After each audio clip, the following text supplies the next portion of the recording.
The spirit of Biafra, free Namekano, Edey informational. Ajibo wananyasi, Edey informational. Wanejire wanea, Edey informational. Onyendu nebe anyanachi, Edey informational. Kanyi cheta nakaya diocha, Edey informational. Ajibo wananyasi, Edey informational. Wanejire wanea, Edey informational. Onyendu nebe anyanachi, Edey informational. Kanyi cheta nakaya diocha. All the things to do, we can think of what he told us. That we should have ability to reason. They started to create division among us. Hey, take our resources and left us fighting. I'm more Biafra than you are. I'm old member than you are. Biafra speak Uchechi. I'm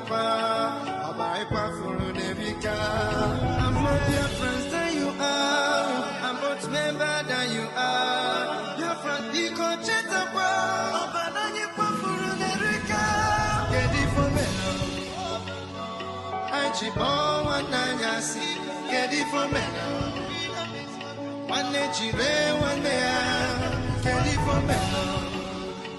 Onyendu nebe anyanachi. Edey informational. Kanyi cheta nakaya diocha. Edey informational. Ajibo wananyasi. Edey informational. Wanejire wanea. Edey informational. Onyendu nebe anyanachi. Edey informational. Kanyi cheta nakaya diocha. Ofonogu koji ekeje. Aruneme no bodo koji eti ututu nanyasi. Afufu nata akwamakobi wane. Arire bonu mo Biafra kuyenu. Ode chichichi. Akodo kwanye kaji.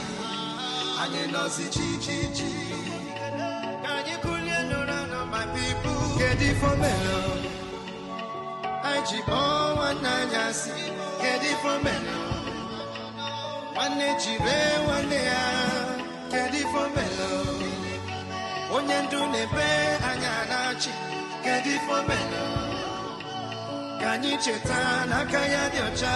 Edey informational. Ajibo wananyasi. Edey informational. Wanejire wanea.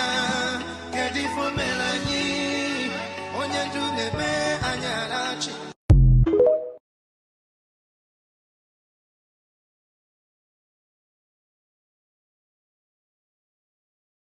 Asị ka ọ bụ nke a ndị ji asị na-eri nri ịgbara ndị Fulani odibo nchi iwu osote onye isi n'obodo Naijiria ọ mgbe m nọ n'ụlọ iko ka m ga-etinye ha n'aka akwụkwọ si ha agaghị m emezi Biafra ọzọ unu bịa ka mgbara unu odibo ka ndị ọzọ si agbara ha odibo ha rịọrọ m njụ nsị na aga m ahapụ nwere onwe ha n'azọ kwee n'ihi ndị ya niile maka ọdịmma nke ha nwa na nke ụmụ ha ma nke ụmụ ha ga-abịa n'ihi na agwara m ha okwu m si ha oge mgbe Zik a na-agwa Zik mgbe ọ na-eji ike na-akọwara Zik si ya na ebe ị na-aga n'ụzọ adịghị ya ọ na-efisi kpakakpaka mba ọwọ Naijiria ka anyị gaa n'ihu lekwa ọnọdụ anyị n'ụbọchị nke taa na-akọwakwara ndị ya sị ha ihe a Zik mere mgbe mbụ tinye anyị na ụmụ anyị nọ n'ime ya n'ụbọchị nke taa ọkwa ihe nwa na-eme kedu ụzọ nwanne Nnamdi Kanu si na-eme ya na-emeju ya unu kọwara m ka m ghọta na m sị ma unu arụghị ogwe nke abụọ gafere River Niger na unu ga-arụ okporo ụzọ unu ga-emezi ebe niile ebe ụmụaka na-agụ akwụkwọ ọ ga-emezi ya emezi ọma mma ụlọ ọgwụ a ga-arụzi ya arụzi a ga-enwe ọkụ mmiri ga na-agba ọ ga-adịrị onye ihu na mma dịrị onye azụ na mma kedu ụzọ m si mejọ ndị dị etu a asị m na ụzọ m si na-eme ya na ọ dịghị mma njọ ha sị mbụ ngwa agha onwenye mgbara egbe onwenye mgburu mma onwenye mgbara ụta akwa sọsọ ozi ọma Chineke si mgbasa igwe okwu ka nna agbasa kezie ka o si metụta unu. Ọ bụ gịnị mere unu a na-asị ka akpọta Nnamdi Kanu ka egbuo ya ọha na eze na ndị gọvanọ? Ọkwa na gịnị mere ndị herdsmen na-egbusi ndị mmadụ n'ugwu Awụsa, ndị gọvanọ ha n'ugwu Awụsa kpọbe ka abịa gbusie ha? Inu anunugo na onwe onye na-achị ugwu gọvanọ pụtara sị ka egbusie ndị herdsmen. Unu anunugo na onwe onye Yoruba pụtara sị ka egbusie ndị OPC. Ọgwụ na sọsọ ndị Igbo n'ihi na unu na-agba lịka ka unu ga-agbara ndị Fulani odibo. Onye pụta sị ka agbara Fulani odibo. Onye nsị na mụ agbọ Nnamdi Kanu agaghị m agbara Fulani odibo. Ha nwere ha kwesịrị gbara mụ odibo.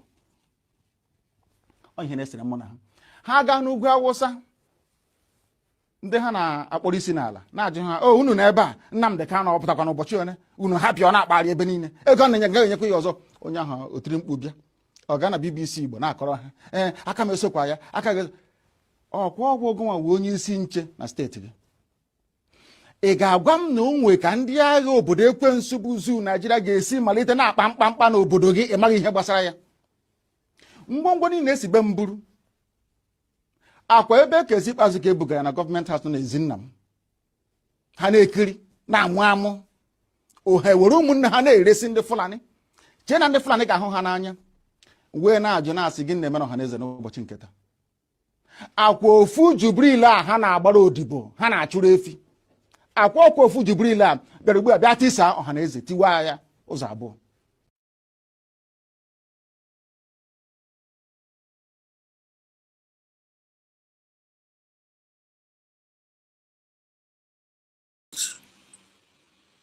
Greetings, lovers of freedom all over the world. Biafra all over the world. Umife. Day one. So welcome back to our channel. This is BETV, Biafra Exodus TV. Your own TV. Always bringing you the message of redemption and liberation to the hearts and the minds of our people. Today being 14th of May, the year of the Lord, 2026. In another episode of This Day Goes I.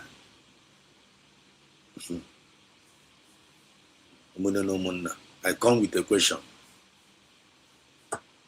This time around, I am coming with a question. It's all about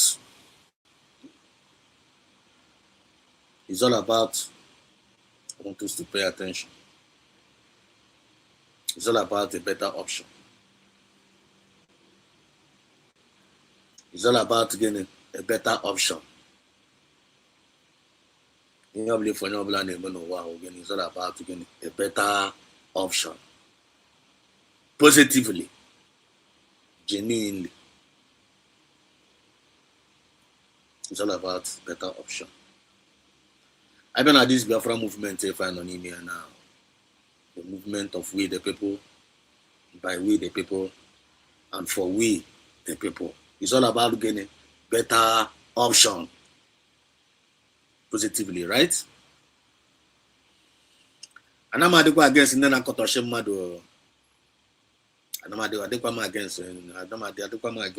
those people that are gossiping up and down,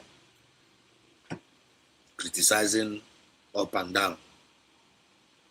They come against in there. Those people that are criticizing Mazen and the Carlo, you are busy criticizing Mazen and the Carlo. You are busy criticizing PM Simon Eba.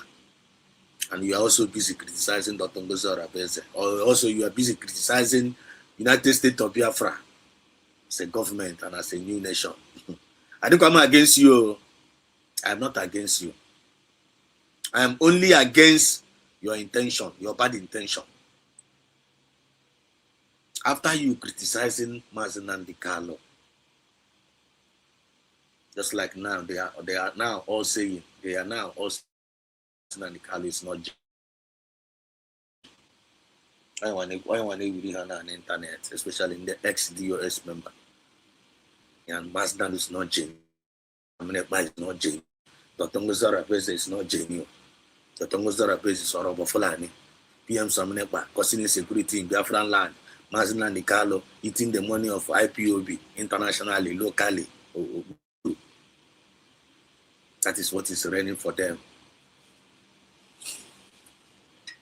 Now, I am now coming with a question to you that is criticizing this Mazi Nnamdi Kanu.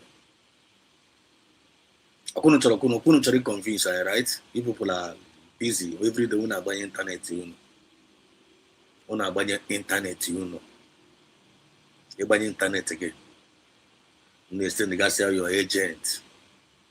Agent, I na focus agent, and we know all of you. Una na ako, unu korobaga bago, una korobatu abatu. Ayane go nonte.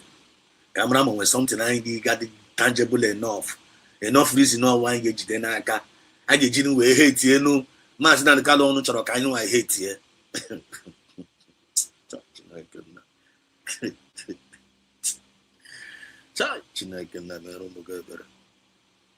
I na chokwa ka enwete no one tangible reason.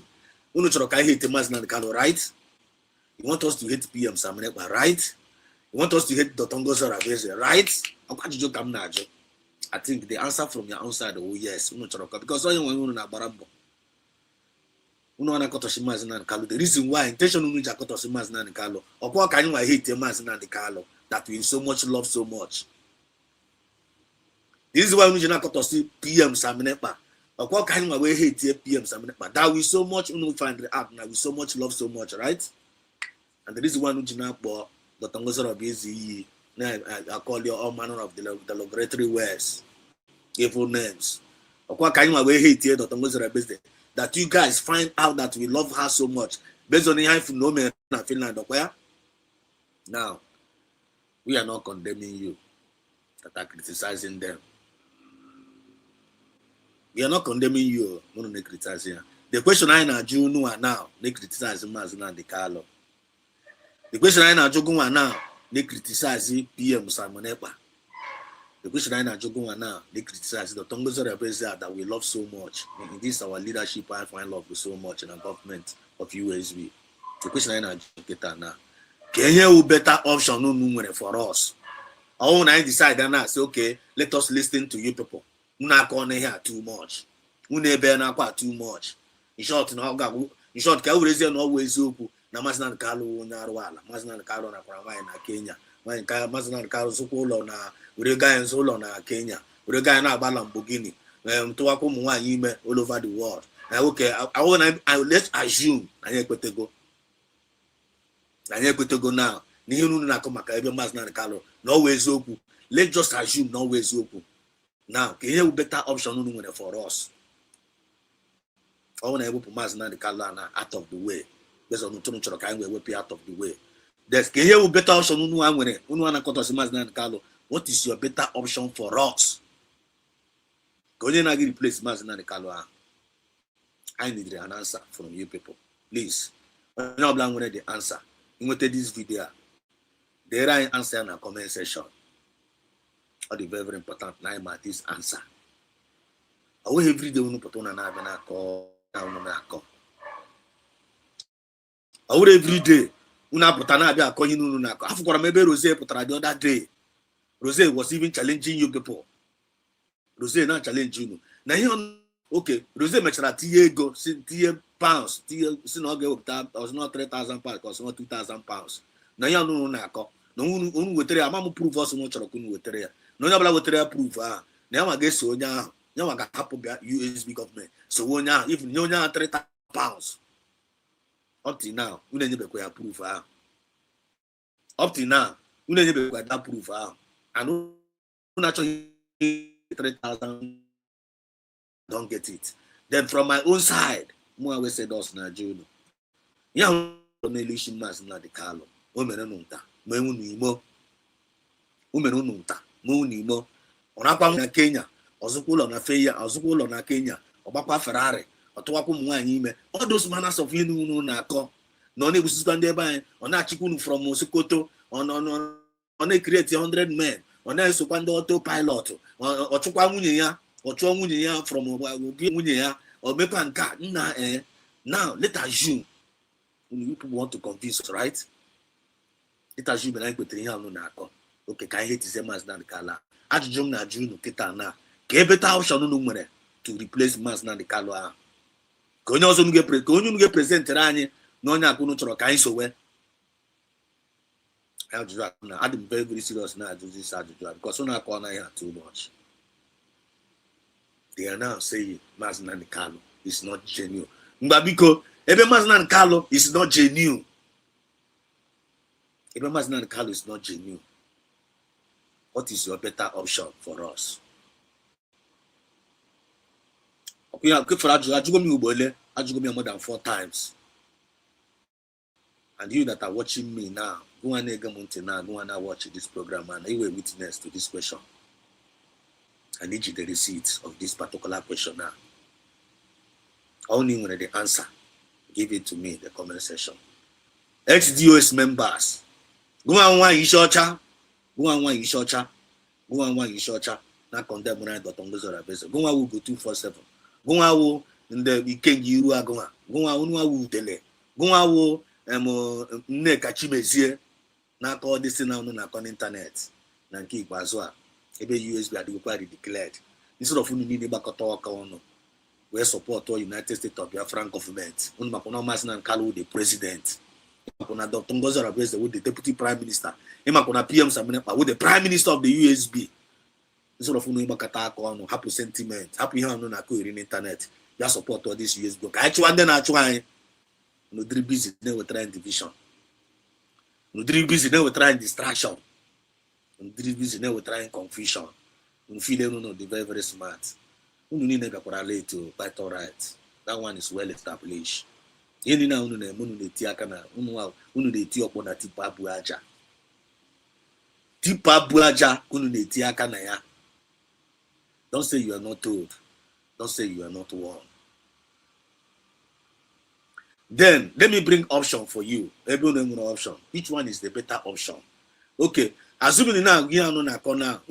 Assuming now assuming now Mazin na the Carlo Moza. Go you get you replace Rai Mazin the Carlo. Unua my funu name. Unua mandene mete and then I name it. Unua said that Namaz na Kala draws genuine.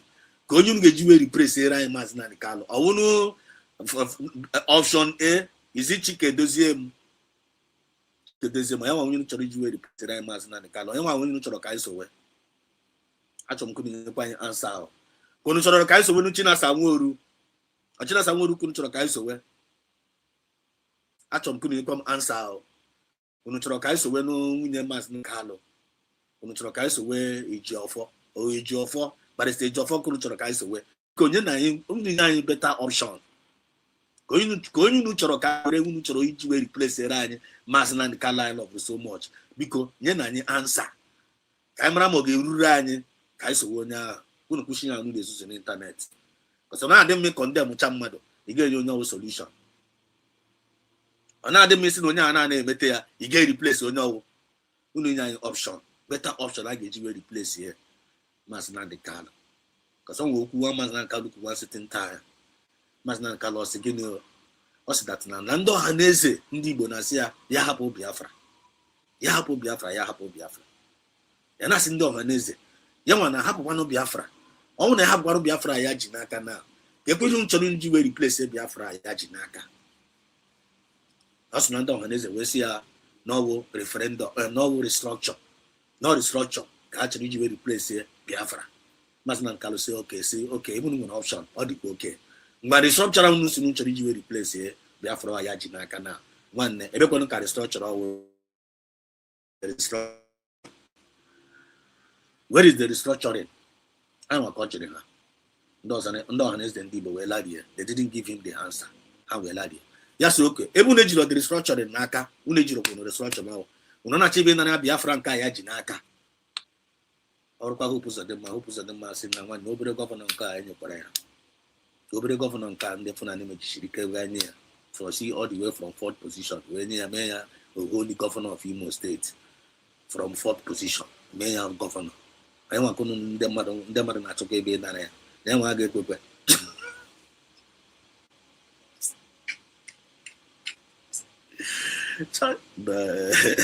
Since you know that word, only word more. Even though no prayer from on the negative side, but at least this guy was fighting for you. So obre Biafra kai fight Jinaka USB Kachineke Nanyana and brethren to wherefore I brethren to wherefore this USB Nanya fighting for. They were not able to get it. According to because of this spirit of sabotage.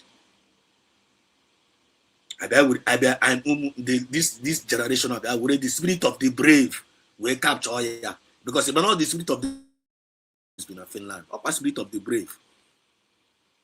Spirit of the brave. Yeah, FM in Finland, in the US, I get memoria. US members are not promote one. Can they do it in the next 1,000 years? They can't do it. Okay, no talk. Why the US cannot achieve that kind of thing in the next 1,000 years. Spirit of coward, they can never try it. But a woman, the Deborah of her time, in the spirit of the brave, in the spirit of Otomogwe, in the spirit of Masina de Carlo, Yabagona put back at the document. I know I couldn't have got caught time. I know I put on 1 year for land. I know I couldn't put on the bushes in there by every day when I call over. And that's soon put on, and that's soon pushing nonsense out on them. Weapon I come with no before now, Runa come out, Uchechi, no fish back. If you succeed in taking away out of the way, which better option do you have for us? Or why you short? I want to go to the council. Or why you go and Canada, America? No, I want to go to the council. Just give us better option. The option, if it's not the Tongozo Rabese, give us better option. I want to be civil here, but on a kuchamu for them because you have no name. It's enemy front to cheer back. And I decided to come up with this question. Ono kusini ya unu lesusu internet. Ono kusini ya unu neme. Because ya unu neme will self-destruction. Ya unu neme. Ya na ya self-destruction. Madiji ake ya na akpo onwe ya oko. Madiji ake ya were fuelu na awo onwe ya na-ebu isi. Obere gị were aka kpaa machis gị nwere ọkụ. Anyị nwa unu neme. Amamodi anya unu nwere. Amamotunu safuta ya unu neme. Under this ego's eye, I put you in a mirror. I barely know when you're in a mirror. You be for who you are, through who you are. It's spiritual movement. I say spirit. And again, they apply your consciousness, your conscience. They highly needed. If you for job, you boy for job. If you boy for ma. If I believe my name, if you name me, if you know blood name me. If only the meaning of making money, you get many. Haponia, Maya. I'm going to ask you about Tiburono. I'm going to ask you about Murono. I know for. I'm going to ask you about plan whatever against that person. When you do it, the African spirit will finish you. You're not going to escape the punishment. The price is heavy. The price is heavy. Now, only Naya Kitana. Only Gafo that now. In case I found a seller. He was being used. He used to before. Used as the hot. Used map Achapepo. Used Achaluk. Used most of them to fight against innocent Simon Epa, which is a prime minister of you now. For almost 5 years, country busy now called to the internet. Why they were busy calling that Ekberiba? Ekberiba was busy getting Biafra for them. And I did a small video that time when they were doing this saga online. I came with Tajujo that time. I shot 2 minutes video. I made that video. And the video got viral.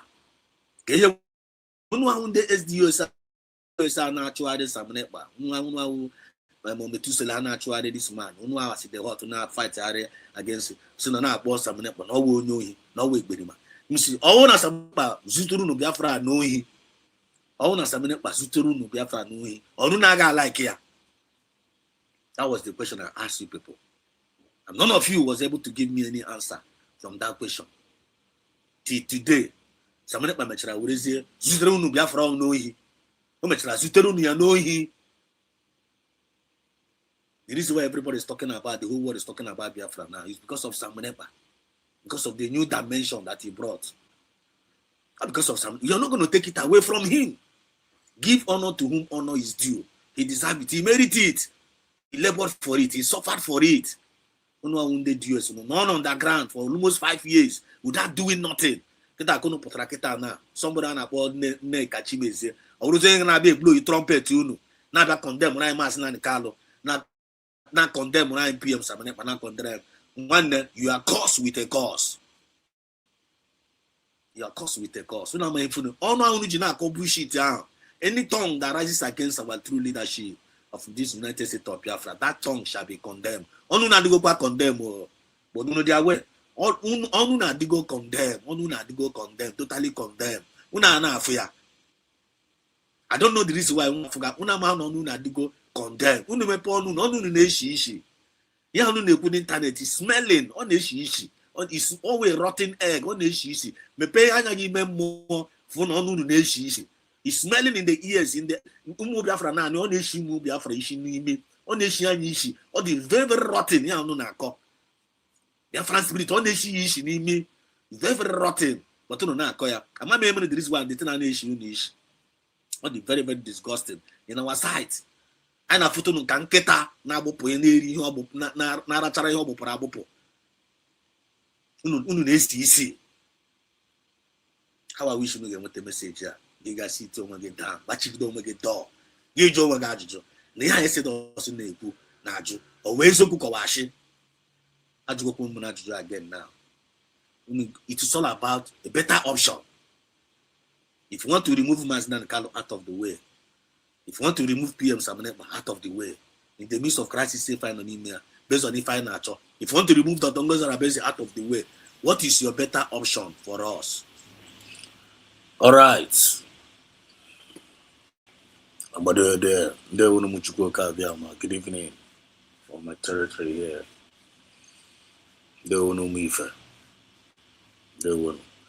This is just a special broadcast. This is just a special broadcast. So that when you have the opportunity by this particular hour, you will not be a witness of this particular broadcast. Yeah. It's been laid inside of my heart. This is not the normal time manager of your life. I mean, you were there, a special broadcast. This is not the normal time manager of your life. And I always come live. Let me just say 6 p.m. Biafran time. 6 p.m. Biafran time. No, the time I normally come live. But when we hear me to be live now, just to register this particular message, you have to go on my archive. Go on my archive. Based on the time and the 69 on email. You have to go. I see the hot. Watch this one. I got for prime room right here in the afternoon, and I replayed it here in this live program. On the live program, not on the recording. Because if I name me from more, you're not trying to win more. You feel me? I believe everybody is following up, right? Imana abarucha miringere ekuruka miringere we gini ngo akufecha oge mecha gini yo dara gini awo. The latest stone at the end of the day will still later become the chief cornerstone. 5 years ago, 4 years ago, stroke 5 years ago, you know. For even the criminal sacked DOS. They rose up with anger, with fury. They did all manners of evil, all manners of lies, all manners of propagandas. They instigated their irats. Just like someone irat, we call them irats. Anakbo Samanekpa. experiment. I wanna boha e-rats. You know, chawa internet. So these people are found and they instigated their e-rats. I got to pack this time. And I send that hand no forever. They refuse. I refuse, no forever. I'm surprised after 5 years. I'm surprised 4 years to 5 years when they started to wake up. You need to find now. You need to know what I don't know what I'm DOS. After 5 years, you know. So we are just, you know, as you know, you watch some of the program themselves. So we are rounding up on mediocres. We are keeping their journals, and this is one of the journals that you can keep. So no blood, no it free. Maybe you all need the opportunity if you want to hang around. Go for the exposition of this acid hot. Omenelishi DOS, Menelishi Bianca, Menelishi Uchechi. You say to God be all the glory. More I register. I'm saying nah, I'm gonna just where the finance, but let me just register it now. I'm telling you. I'm gonna Abatramo. She can register this thing. Thank God no man around now. Yeah, I got a specialist in name. Every name you get now. I say make I register this message. So when that I'm going to take your time, I want you know here. Just feel free. I just want to just be a witness. I want you to be free. Just be a witness. Gonna feel Namamre, woman DOS. Can register. I will wrote tomorrow. You must not say, my capital, I got delete here. My mind is register the message. Come on here. Can't you take as a receipt? And that is what I'm doing right now. So let's just go straight right away. And yeah, I'm getting there big time. So I'm going to get you make you go on at the background. Go on a comment section. If you don't want to go actually there and comment section there. One nagi there. I'm at my point. And they won't much go carry. I love you all. They won't move fair. Let's register it one. All the very, very important. Very, very important. Big time. Go whenever try there. Okay, Linus Obi. There will Linus Obi. I see you. So Dr. Ngozara Beze. Greetings, Linus Obi. Good evening from here to Gogozie. So Dr. Ngozara Beze or nothing. Agaracha must come back. Biafra. I didn't tell you. Uchechi one.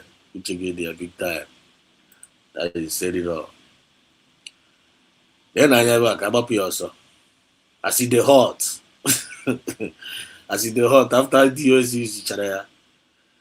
My name is Nnamdi Kanu. I am the leader of indigenous people of Biafra. I see the hot after the US each other. No, nah, the US are very, very mean. No. Thank God now from here earlier now. I know it's now USB government now. Now US and Abazi war. Chai! US don't use them, finish, dump them. They got physical confession. This guy see this guy, you know. Let's go. Heaven forbid. I lead indigenous people of Biafra all over the world. You don't have a government yet. When you do, I will tell you. They will. And I will not be the one leading that will show you. Right now, we have no government because we do not lie. And I have to say, people wonder what. Now on them mad with the people. I want to get up with that. Then I get Chanya, Bogiaru. That these people that we are following Mazina and the Carlo, but we are not paying attention to the prophecies of the Carlo. They were had the busy natural position. Adri busy natural again position. Adri busy natural position here and there. Chai, nah. This guy was a personal assistant. As in the hot personal assistant. He lives with Mazna in the palace. No Maya.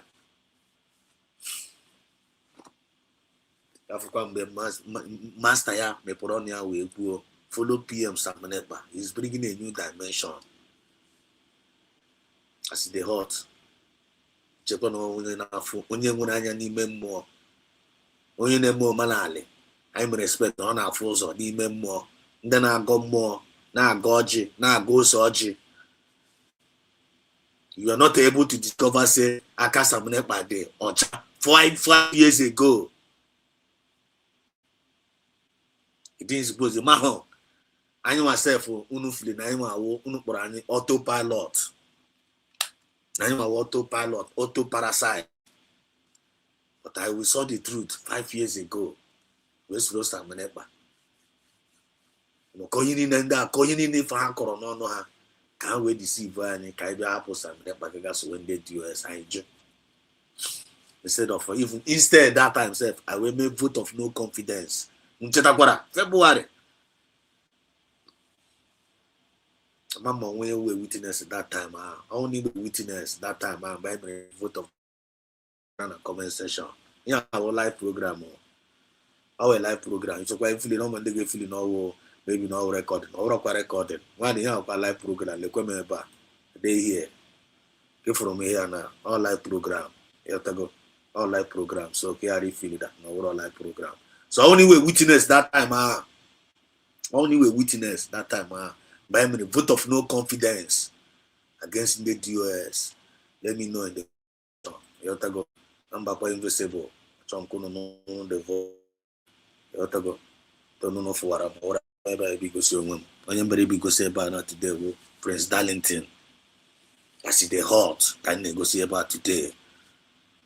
And I'm spotlighting him and spotlighting the US and spotlighting Uchechi and spotlighting all of them that conspired against us, that conspired against PM Simonepa. I know what I'm talking about. Hear from the horse's mouth. Let's go there. You get on. The secret. What will you do to me? Look at the truth. You don't do anything. Therefore, we look at you and we tell you the truth. We don't claim something that we are not. We do not inflate something that the world may find us acceptable.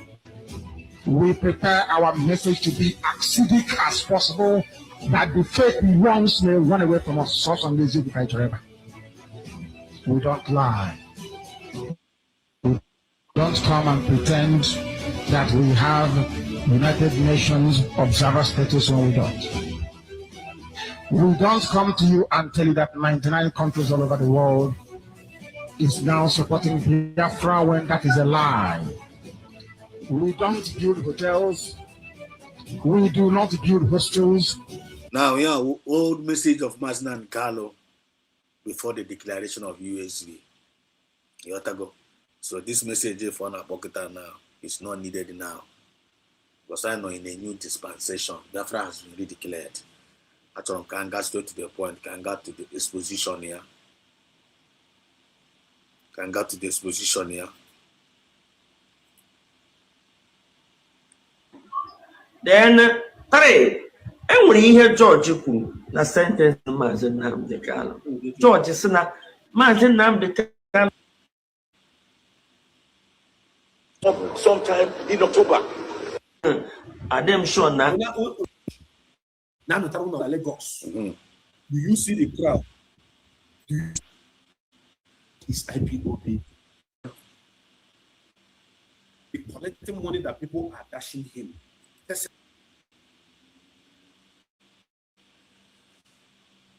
to every word I'm saying here. He said, okay. And I'm again telling you. Said here now. That girl no testimony. Come on, listen to the testimony of Aside Hall. The testimony of Aside Hall in the new dispensation testimony. We won them 5 years ago. weapon aka onwe n'ofe before na uru na aka mmadụ. Asị na ọwụ DOS, not DOS. DOS are wise. DOS are wise. DOS are wise. The same DOS are these wise are now, kita now. DOS are who's the criminal now to them. Criminal now 5 years ago, can they as the hot turn up. Kita now was the criminal. No dog of sell out. And no kakako. Testimony in cast register. This is not the normal time one job life simba. Before the thing now boss. Before I need to delete here. More must register. Can worry about life, at least can we witness. At least when them 3 witnesses they were 3 witnesses. We are now like lose that away witness to this recording. And the rest goody we witness and the Kevin in there or Kevin even the make a banana Kevin or who can donation Kevin or is it one Kevin or Chief? Let me know in the comment section. Get until it's not working for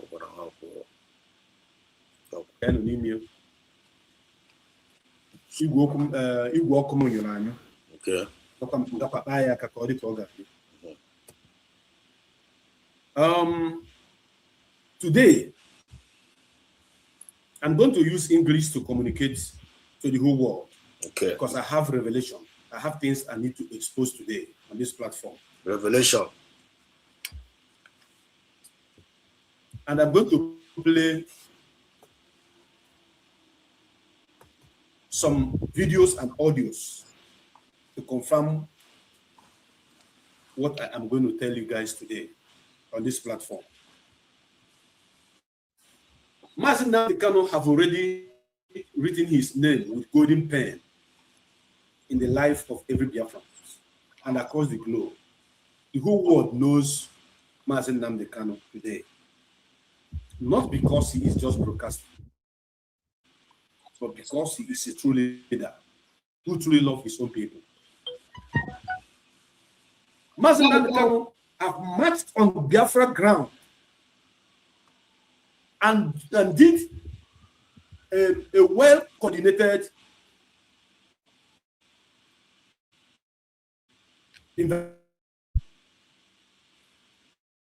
Mazi Nnamdi Kanu have virtually visited all nook and cranny of, and anytime he move around,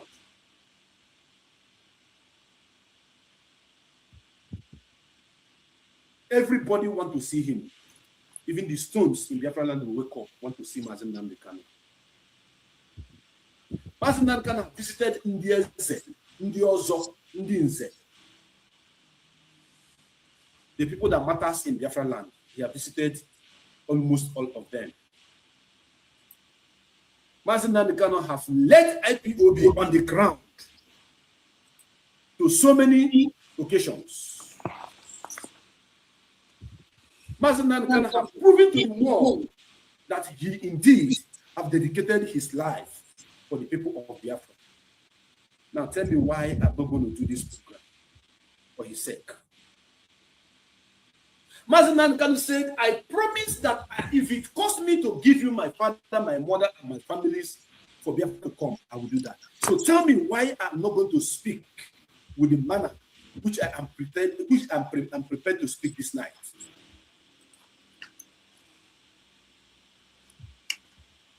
Mazi Nnamdi Kanu has done something that no Igbo man have ever done, except him, Chukwuemeka Odumegwu.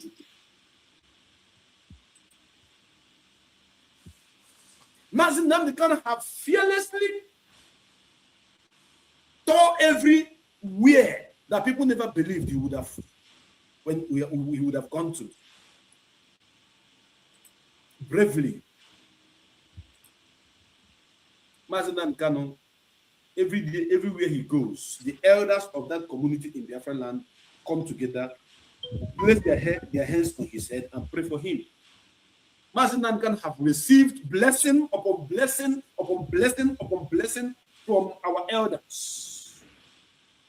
Mazi Nnamdi Kanu visited Umweri and prayed. Mazi Nnamdi Kanu visited Aguleri and prayed. Mazi Nnamdi Kanu visited so many locations in Biafra land and prayed. There is something Mazi Nnamdi Kanu did that shocked me to my bone marrow. That made me to believe that, yes, this man is indeed a leader. You remember Mbo Massacre, 2016. They killed hundreds of our men who are only gathering. I'm going to pay very good attention because this is a special broadcast. This is the testimony from this our long-awaited testimony. After 5 years, I have been waiting for this day. I have been waiting for this day. Most of you, some of you, we have been waiting for this particular day, right? And the day has come. I'm on a day like this will come. But this guy, Denina DOS Uchechi. Denina DOS Uchechi. We're fighting against PM Saboneba. We're fighting against Umife. Genubia France, in the name of Nana protected DOS. A day like this will come. They must come and confess. And this is, remember, we have been telling you guys, this is a confession season.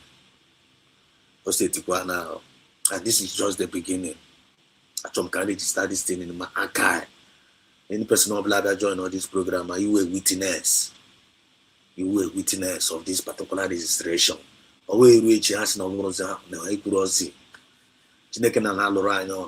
feel me?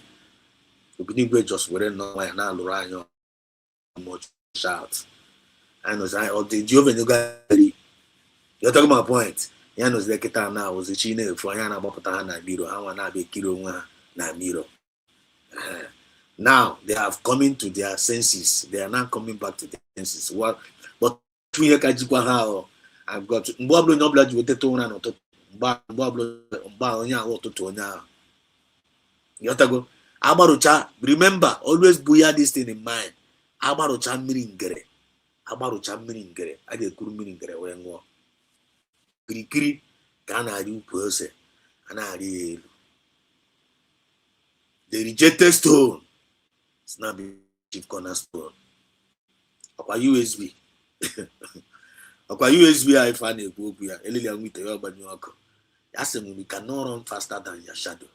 If I'm one in the fortunately may suppose my Lolo, my neck, Chimezio, my Uchechi, all of them, my Bianca. All of them at the end of the day, enough, go and write it down somewhere. There's Hana Bekwa. I got by the Quahana Bureau and a super massive piano, Kuncha like this. Or go me banner. Hope you guys are paying attention. They're going to this testimony. Remember our fallen heroes. Give photos where they shower praises, never mass not a calendar. They are very, very good in that. They are very, very good in that. Just like Bam. Masnani Carlo is a honest man. I need praise Masnani, I need praise Masnani Carlo. But after praising that Masnani Carlo, try and say praise God, they will not try to conform to the image. I got like it can't conform to the image of that Masnani Carlo and for how they praise it. There's no problem with them. With the reality. Because most of these people are just no Pujuari and no around Masnani. No service. The good they will lack the image of when I in the praise. You feel me? I couldn't know them.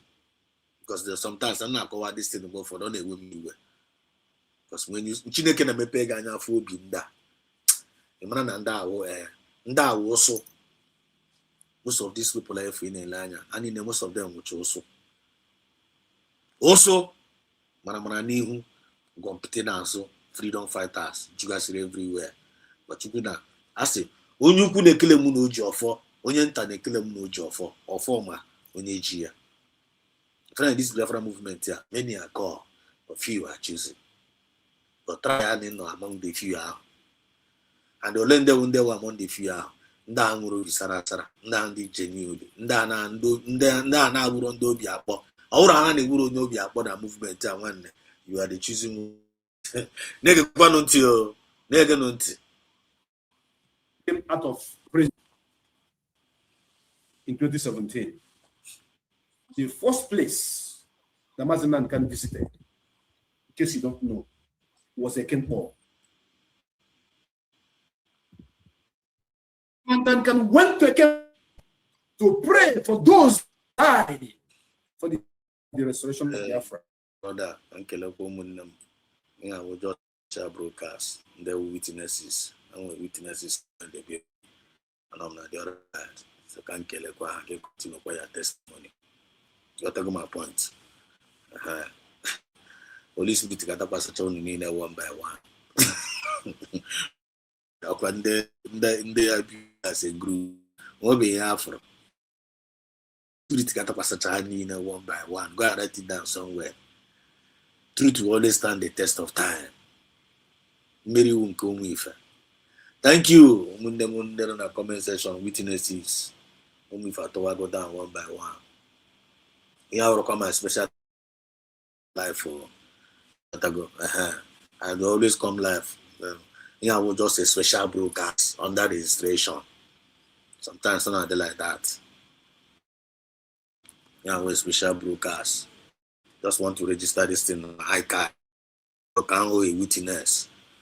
Otago. So everyone who have John by this time also a witness. This is a special broadcast. I see the hot exposing the criminal DOS, Bianca, No, and Uchechi. And we are going to hear him out. I want to do no nambeda. I want to do no nambeda. That's 1 minute.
Family. They wait for USD man. USD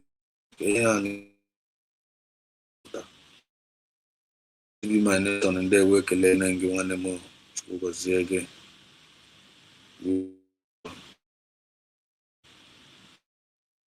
This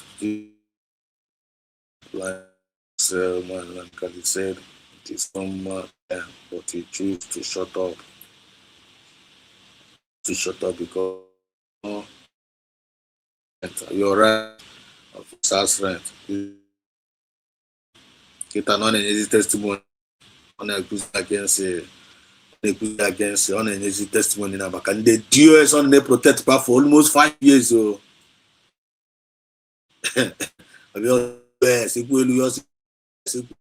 DS, and with DOS, all these goes DOS.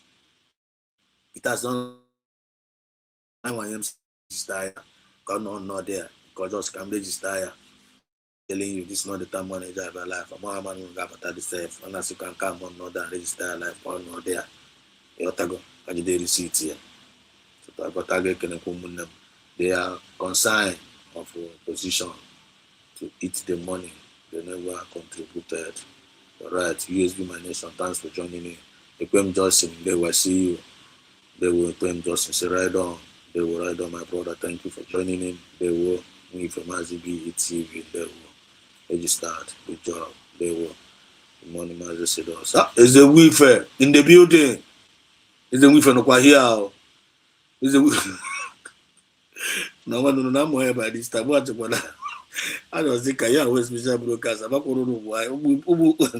Weaver no one know. Una the job la na mo. Is a weaver there? I see you. I see you. I see you. Okay, mad. Okay, mad. Thanks for joining in. I really appreciate. Thank God. Whenever I get the testimony, as they hot, which is but a testimony. Some of you might have seen it. I just want to register it as a witness. Can you the receipt as they hot? Can the thing are rebuff? I mean, you put our life by this time. Can you there? Away men are the thing above. Is a if I see your hand, super chat. Good. God thank you. God bless you, holy man. For God, we thank and bless your holy name for all you do. When kelewe Chineke, onu kwuru njọ, anyị na-ekwuru njọ against us ekwu ego mma. And this is just the beginning of Ezenwife Ndewo. Ezenwife also said here, thank you, God bless you, Ezenwife. Thanks for your super chat. God bless you, God bless you, God bless you, God bless you, God bless you. Much more blessing. Much more blessing. More blessing. Yes, all of us. I am Toreno. Actually, I am now when we are talk a witness. As long as they were a witness. As long as they were a witness, what the witness are at Toboto, witness are at Toboto. As long as you were a witness, you know, Loma. Aloma Lina on this movement. Yeah. We try a witness. Ufonyo Murmada Bo, we witness. So Fonyo confirm where your witness. Today can send somebody just a minute. No quality. Just hang on. For just 1 minute because no quality because me for. Just give me 1 second.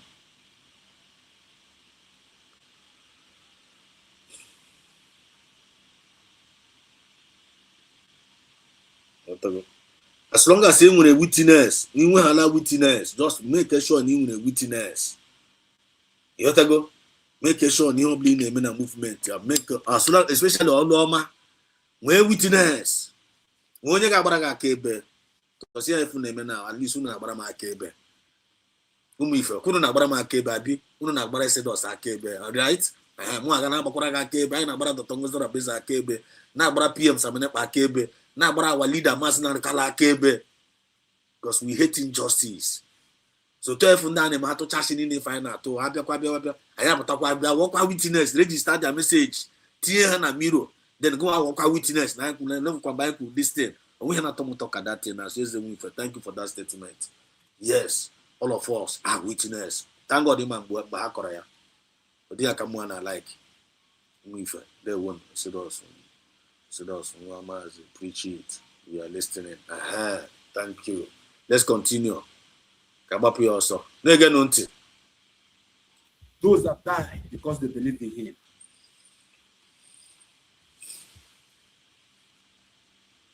Mazen Namdekano have never given us any reason to attack him. Okay. Mazen Namdekano have never given any reason to insult him. Okay. Mazen Namdekano have never given you any reason to attack him, just like we also. Autopilot. Auto parasite. Because we are following someone.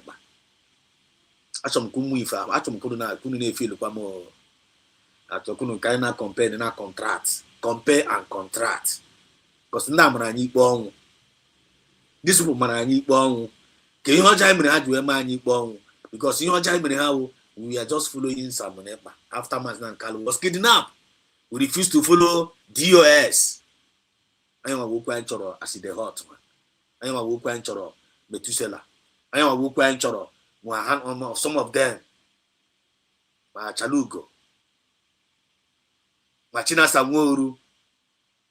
Hapa Anyase. Kihoja Meneha, you are following Mazis Samunepa. The surrogate of Mazi Nandekalo. On the praise now. Mazi Nandekalo have never given him the reason for us to insult him. Just the same way, Mazi Nandekalo did not give us any reason to insult him. They called us autopilot, but we did not insult Mazi Nandekalo. The mandate of Mazi Nandekalo was kept by us. The respect Yaka, the frequent that by us till death. How I kept all the respect of Mazi Nandekalo. They refused to keep the respect of PM Samunepa. What their leader have this is my son in whom I am well pleased. Sorono nya, on a new mandate. I know on that one. They threw away that word out from their leader. Choose to respect Mazi Nandekalo. Check it out. Is that not eye service? Was that not eye service? And when we are saying I'm one of the USB citizens, I'm one ambassadors of peace, fairness. Remember, fairness is not there. I know ambassadors of peace, fairness, equity, and justice. And I think you are genuine Biafrans. And I never believe I name is a bit. We don't pretend over it. I ain't pretend. I name is a bit. We exhibit it. I live in it. I get to say we live in it. But to look at these people and down these followers of DOS, they say what they don't do. They preach what they don't practice. I know how they go Zaya. It's not about what they say, it's all about the intention of what they are saying. Only not going to focus in the intention of everybody in this movement here. I'm back in the rifle result. I'm back in the matter spiritual possessor. Because we are filtering things out here. Only your testimony here. And any fit aquatics, and this is why you use your man on top of it. They are not going to escape it until the truth must be spoken. Truth must be told. Truth must be told. They can never run away from their shadow. According to this movement here, they can never run away from their shadow. Onye ọbụla na-ekele mụ na oji ogu. Onye nta na-ekele mụ na oji ogu. Onye ukwu na-ekele mụ na oji ogu. Onye ọbụla na-ekele mụ na oji ọfọ. Onye ukwu na-ekele mụ na oji ọfọ. But ọfọ ma onye ji ya. By their fruit you shall know them. I'm very, very happy that as he the hot, as he's praising this our Mazi Nandekalo, we are still putting a question to him, which is a good thing on a praise Mazi Nandekalo. We also praise Mazi Nandekalo. We are asking this our brother. Can you Samunepa meruno? Unepe praise here. Can all just Samunepa boy ase.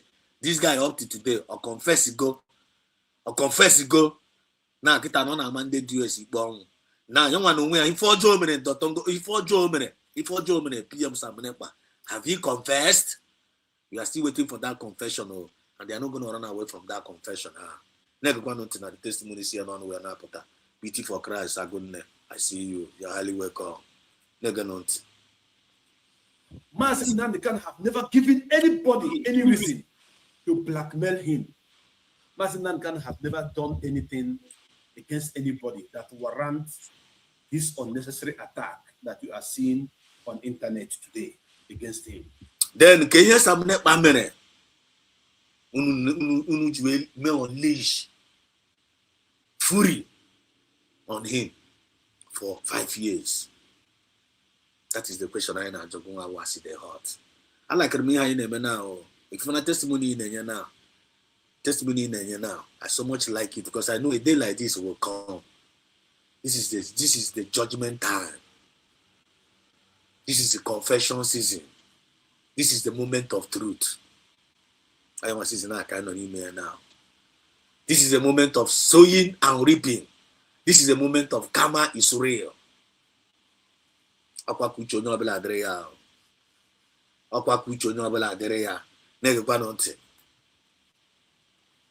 Let me shock my audience. Okay. Shock this fact. Shock us. That I'm about to say now. The Nigeria government have tried to stop Mazen Nnamdi Kanu with guns and bullets. Okay. Attacking IPOB led by Mazen Nnamdi Kanu on the ground. Kidnapping IPOB members. Killing IPOB members. Mazen Nnamdi Kanu did not give up. They used chain against him.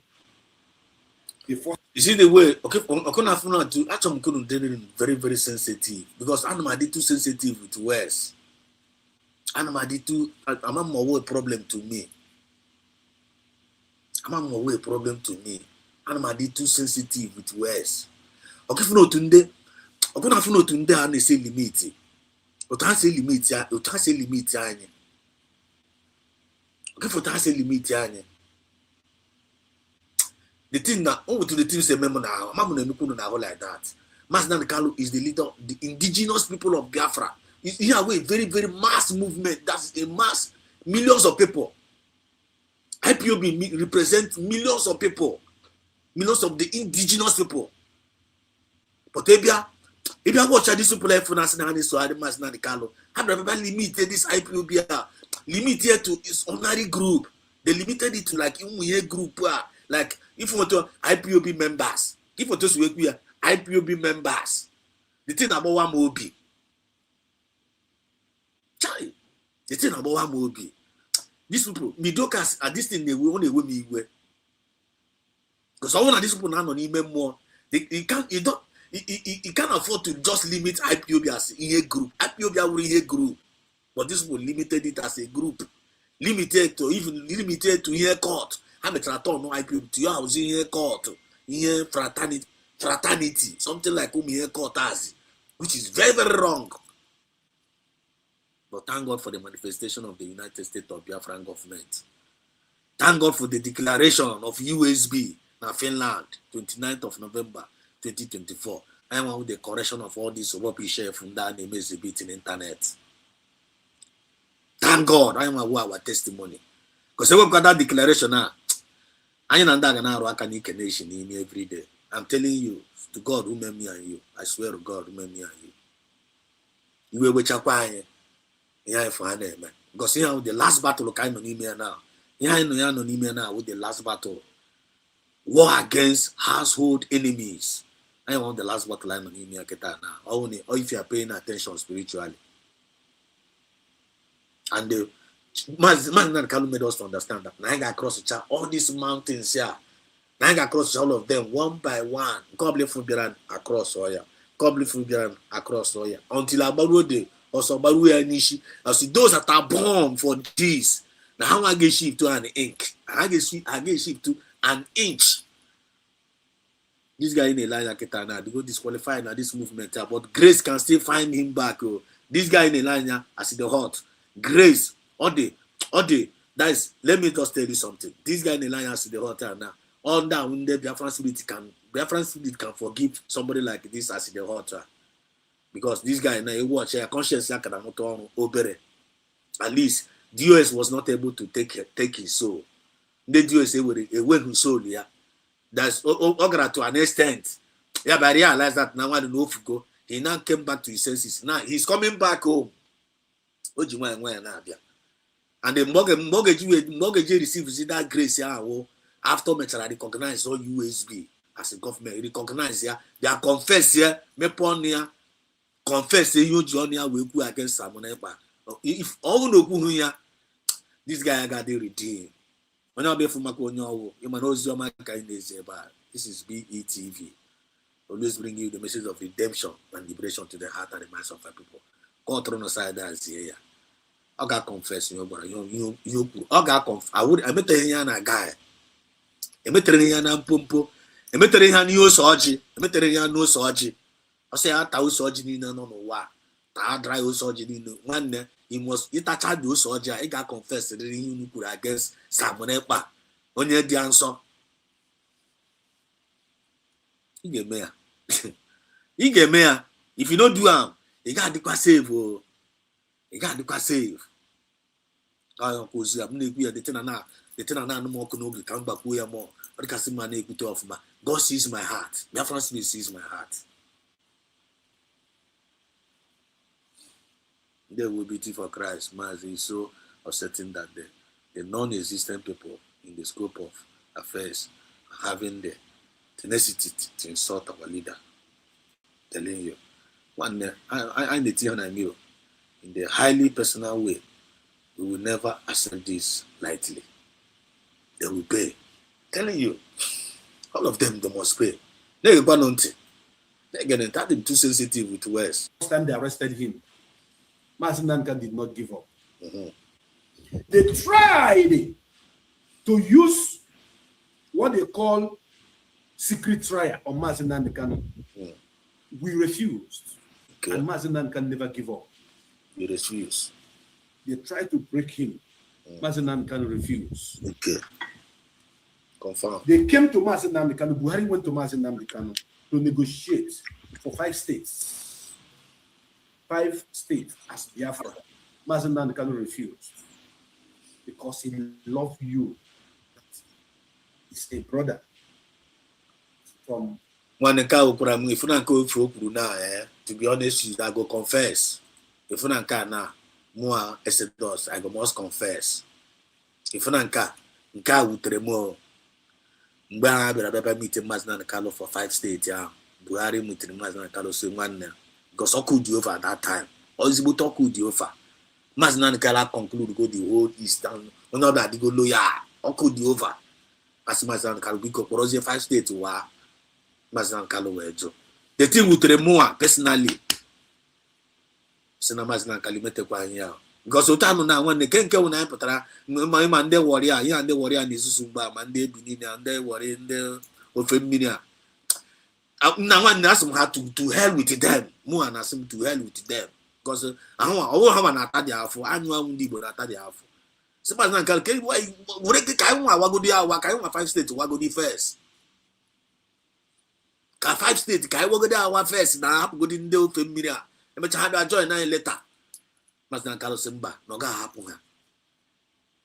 No ga happen. And you are not going to continue to attack because I not talk. I was on do family, do no side there. And don't have an sabotage. They are playing nonchalant attitude. The thing we with them more. The thing I was not happy with it, to be honest with you. You talk about the China and say, okay, every Mazi Nanka our spiritual leader, our supreme leader. I want my offer honor for carry anyone. Let me flow with his spirit. I still believe in you, Mazi Nanka.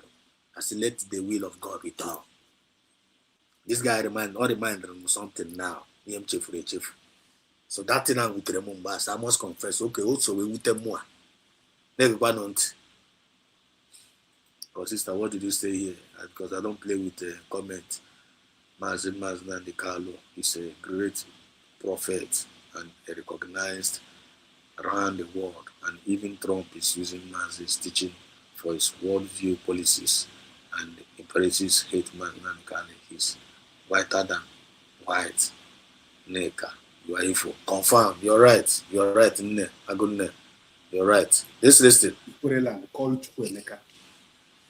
He refused because he loves you. That is Chukwude from Iwak. Telling you. That is presently in Edo State. He refused because he loved you so much that is called Nemeka from Anioma. He refused because he loves you that bears Ikechukwu from Iguacha. You're right. You're right. This is why Mazi Nanka refused to go with 5 states. I'm telling you. Yeah. After today's program, I want each and every one of you that watch this program to rewatch it again and tell me the reason why anybody that is not working for Nigeria will stand to attack Mazi Nanka. I don't see any reason why. I don't see any reason.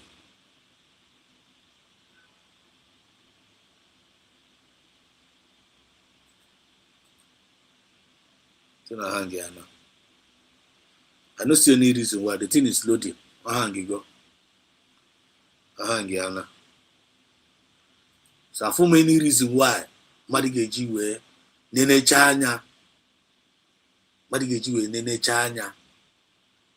We fu he mas na kalo kabigara true. Na kande one Nigeria. And you call yourself an Igbo man. Call yourself an Igbo woman. Call yourself an Igbo man. You call yourself an Igbo woman. And you are castigating Masnani Kalo. That is the height of wickedness. I don't know why this engineer had handy here now. I don't know why. Shame, ifere from that program. Because United States of America was able to contribute only but $1,350. Chere, let me go back. He refused because he loves you. That bears Ikechukwu from Iguacha. This is why Mazen Nankan refused to go with 5 states. Yeah. Biafra, according to Buhari's promise. After today's program, I want each and every one of you that watch this program to rewatch it again and tell me the reason why anybody that is not working for Nigeria will stand to attack Mazi Nnamdi Kanu. Yeah, hang your banner again. The reason is because the previous DOS members that left before this particular one have not caused the level of damages that this current DOS, this current SDOS member, these saboteurs of the Directorate of State led by Chief I will prove it to you. Oh, man, that's that. I'll put our go. That was the reason why you were here this program. Emergency. The people you up this is unbelievable. From side, the amount of Bamuna, after this guy defended each other, DOS for all these 5 years against PM Samunepa. When PM Samunepa was telling them DOS were criminals. Hajj because of Samunepa, but on the DOS criminals, I say Pota Samunepa Kebo. Why would you be almighty DOS criminal? No, after Masina and Karo, no DOS. Whatever thing that DOS says goes. Doors are wise. Chai! But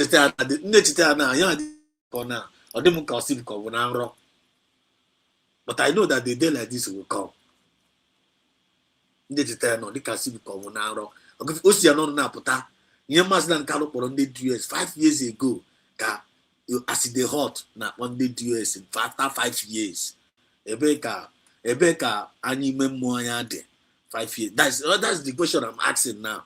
Because this guy claim more. None of us. Because those who say, then na forzo. You have Fukazero Fusos of Fukariawa. We are and did US Window 5 years ago. Whereas young man and did US Window. You are now Matazia after 5 years. What Sabiana? That is the question we are asking to this our brother as the heart. That is the question. After Biafra declaration, could be now was that US was a criminal. But no distinction now. Or complicity. Unu tetarona late wow. Unu tetarona late. We go to break Biafra spirit kunu meet kwa up. Thank God for our deputy prime minister. Any of like we collect Otongo Zarabese. Otongo Zarabese ozigbo mmadu. Onye a wezigbo te nwa Chineke. Otongo Zarabese nwere extra large heart. I'm telling you. Madu gwage na Otongo Zarabese nwere ike iwepụta emergency line. Madu gwage kita na Otongo Zarabese ga-ewepụtara gị ga-ewepụtara ndị this SM. Madu just make you imagine now.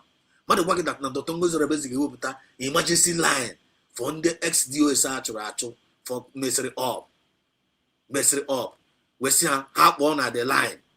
Came again renovate. He gave belief here. He gave them second chance. He gave belief here. Because after everything they did to her, after everything, just make the greet Tongo Zarabeze. Even the day and they discussing the thing. The day and they discussing the thing Zoom meeting that day. Some Biafras had not comfortable. Some people now say Tongo Zarabeze because they are very careful. Nanda Kwandojo, Nanda Bukreke Matapage, Buduba, Tongo Zarabeze were just smiling. Yeah, because if I Biafra will, if I name with him more, he would have be about way, but I made this Biafra movement here. Biafra spirit got Piawagazo. Amamo ima Tongo Zarabeze the well fortified. Also na one she's well cooked before you want to have a movement. No, all the well informed. On her two job. Oma that ni where I bata ayo ga chopogo. Oma ni where kurukere bata kurukere ga chopogo. Oma na idri mean bata mean ga chopogo. Oma all those things. Oma the law of sowing and reaping. Look at this guy. After 5 years. Oji Shirike when I was a criminal DOS. Now criminal. Now dojo. After our declaration. One if we know that Torona late. It's a me for thank you again. Thank you. It's been watching again. They said all it's all about is because of Igodomigo. They said us. It's all about because of Igodomigo. Okay. Igodomigo. Okay. Mechakora puku that time kwa Igodomigo ha mechakwa. It's a me for that go for that movement. I go na muri go ko na movement. O me go for me. I better go na go be. Chai na umu Biafra umu Ifaya ta go kwa. That is o me I have go 99. O me have be na movement here. But kwa ka pechiri kwara o. Odidi kasi ko nwero. I'm telling you. I have go ku Ife o. Okwa by grace o. Chai. Is a we for guy number keep your corner here mind corner about that.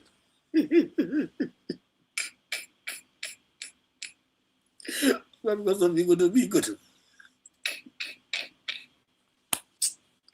The key that open the key. Chai. Because Apple of okay, so we say I watch Master Ricardo preacher, but yes, oh preacher Rihanna. I'm a Kigodomigo do. Go to Simba. Now get 5 state ala. Catch the cutting go to be good well. You go to be good better that's okay for Ipuku. Eh? Telling you. Bonanza see you.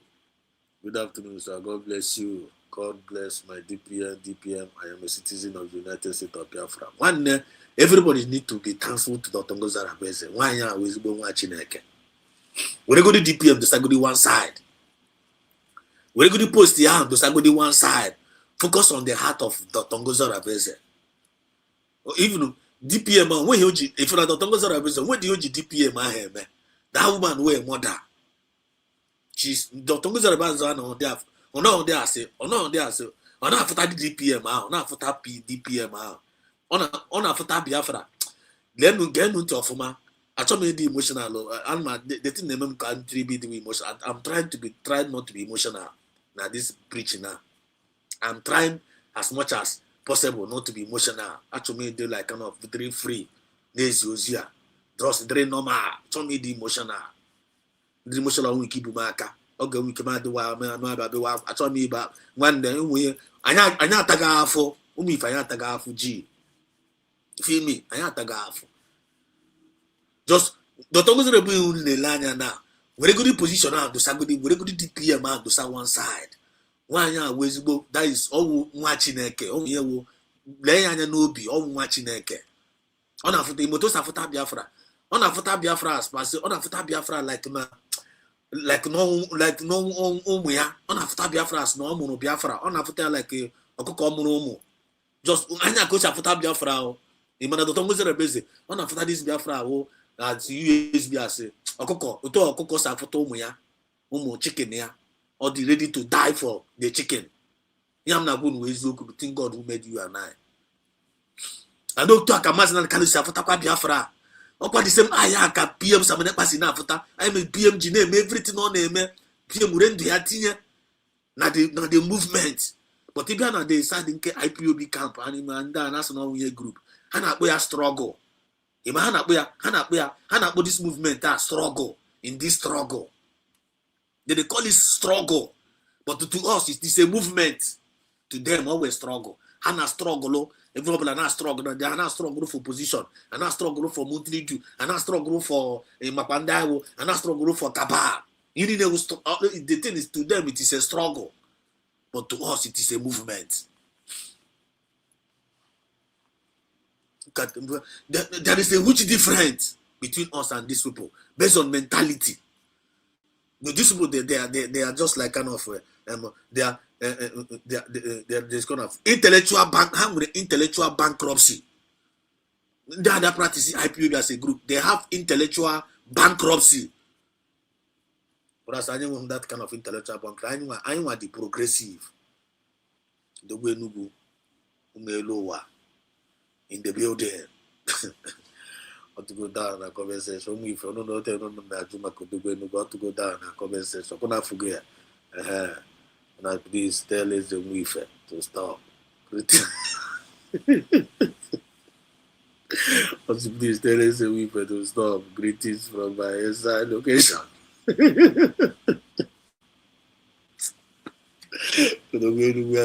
that are to watch. If I'm not watching idea. Is the Wife now? Is the Wife? Get in a conversation. Is the we about like watch the conversation. Get about a conversation. Come continue with your man busy. But you are welcome. I see you to go see. You take up on this island on a do it now. But I gave you a eye. They were good to see you. Okay, mad. Our hero. Let's go on.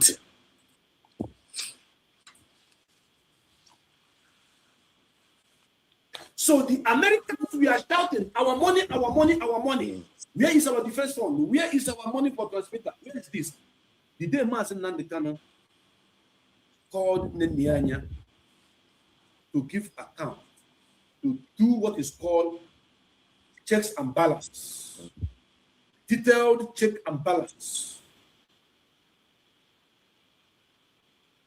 to IPOB worldwide. Shame. Shame, ifere from Egechada program. Before this, our brother na continue na kukuyo. Uche mo de kuyo na call. Na mamunuchu no na comment section. De kuyo na call. And we all are following up because on that testimony, on that confession, strokes testimony. You have go. I want na pekwa message kwa. Na pekwa message. Be made the testimony on the kwa. This is your on top of it. Mam no what na no here. Before then, I'll continue about this testimony. Unule na anya na background wanya. Imanya awo nekunka another one na abam ni mobi. Ilanya na so this one. He got these two women. Come with two women on an afo. Come with two women on an afo, right? Ilanya na these two women na. Akwa wanya kangawo. The same way Totongo Zarabezi we jiru. The same woman na Totongo Zarabezi we kangawo. Neka na na cause you can use as on the internet. Is he not a woman? Is he not a mother? Like Dr. Raveze. She's a woman. She's a mother too. Nkasi no unye mas na ni Carlo na mama wuzi munye mmadụ wa mama wu esa nwere mazi nke owuzi awu. Akwa nwaanyị ka owu.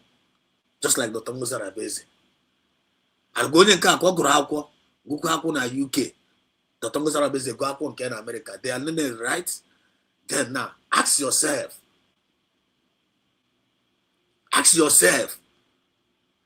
Ke mno jiwe wuru na nda asi we na erisi no to asi na erisi no. Ke mno jiwe wuru na Dr. Ngozi Arabeji we na erisi no to si we na erisi no. Another question only ga jo onwe ya. Dr. Ngozi Arabeji owu no na oso nda na ebihave oto nda asi we na ebihave. Nwanne eze nwu ife odogwe Enugu beauty for Christ. Ke ozi onye ọzọ nọ kwa ebe a na ke onye ọzọ ka ụmụ nwu ife no here. Obonne ya njoko the few people am kpọrọ afa kita na one ọwụ na Dr. Ngozi Arabeji so ndị a na-ebihave otu and that's when they behave these women anọ ya n'azụ ma Bianca n'onwe a nwanne ka ihe ga-awụ position anyị today na this Biafra movement ya na una ajụkọkwa onwe na ajụjụ a ijọkwa n'onwe gị ajụjụ a Ona Ndotongo Zorabeze, who our deputy prime minister. There is no to that's a reason. These women are not as Nama. Or there is no to Bianca say reason. Or when there is no to a Uchechi say reason. Or when there is no to a one Ishocha say reason. One Kega position today. Now this Biafra movement today. It to go unga to draw. Which means so Bugaradio. So Bugarade what I want. Now, one woman out of many women now, of course, you can say this user say on the internet. One woman out of 20 women, and of course, you can say problem on the internet. One good woman, oh, okay, one good woman in the Tongo Zarabeze. Those are position I find out today in the midst of all these evil women. Oh my God, child. There is beauty. There is beauty. There is in any one good woman in our midst. Any one good woman in our midst in this movement here, what more than 100,000 bad women? You feel me? You feel me now? And upon her prudent women and her discuss. Virtual women and upon virtual women and this, and it's only United States of Biafran government can with do muanya outside USB and where boss get with and what. I told me the emotional and this. I'm just trying to hold myself. Because because in cover this thing on the too too heavy to comprehend. But I'm not preaching about truth and nothing but the truth.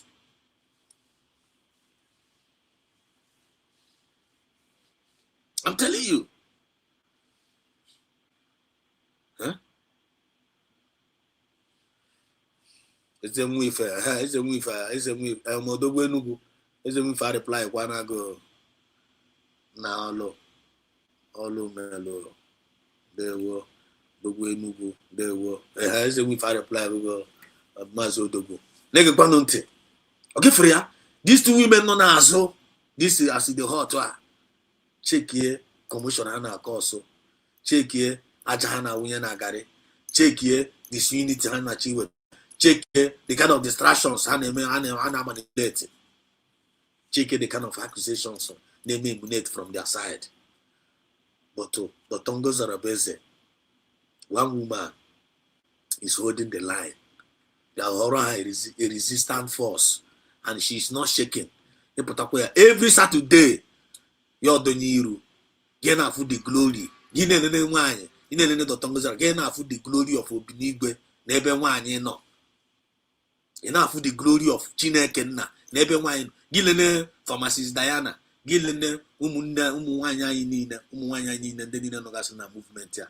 The nature of our women in Ghana no Ghana feel the glory of God in them. I'm not fear. I'm just trying to hold my emotion. Because United States of America was able to contribute only but $1,350. Could you imagine? Could you imagine? So see here now, no, we have the IPOB as a group. Oh, we got you watch here now. Say IPOB members, Hana members. I've been there before. I already had a corona so yeah, we have no email before. My oath no there. I'm with my secretary no there self. IPOB as a member. I've been there before now. Yeah, for now, now. About IPOB as a member. I turn to God, turn to membership. That's only millions of people now know IPOB as a member now. But it doesn't stop you to an indigenous people. You as an indigenous argument. I used to argue it with them in a meeting. Master be a member. How about Ndibo Nindoza? Now I'm a member of IPOB. I was in the Biafra again. Enjoy how to do yourself. Hakorobaga, Hakorobatu.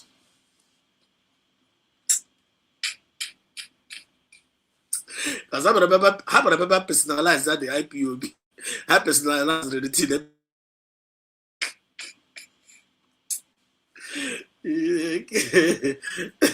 I wouldn't know their own private. I wouldn't know their private property. It's a obituary. It's a real. And I tell you, these people had this with me, you know. You watch in one accountability. I that time. I was a living witness now. I'm a witness there. Then we take go transformer, transmitter. Mazna go transmitter. Cheroko che mazna kalo now. And then now demand they go demand the transmitter. Oh, she contribute to. They don't even contribute to money. Now we take go transmitter. The same thing is happening today with the Biafran child. Biafran child is not total. Also not total 350 euro. Na defense force. Na man na kali genye kuye gaya back. No jege na gara why na Kenya.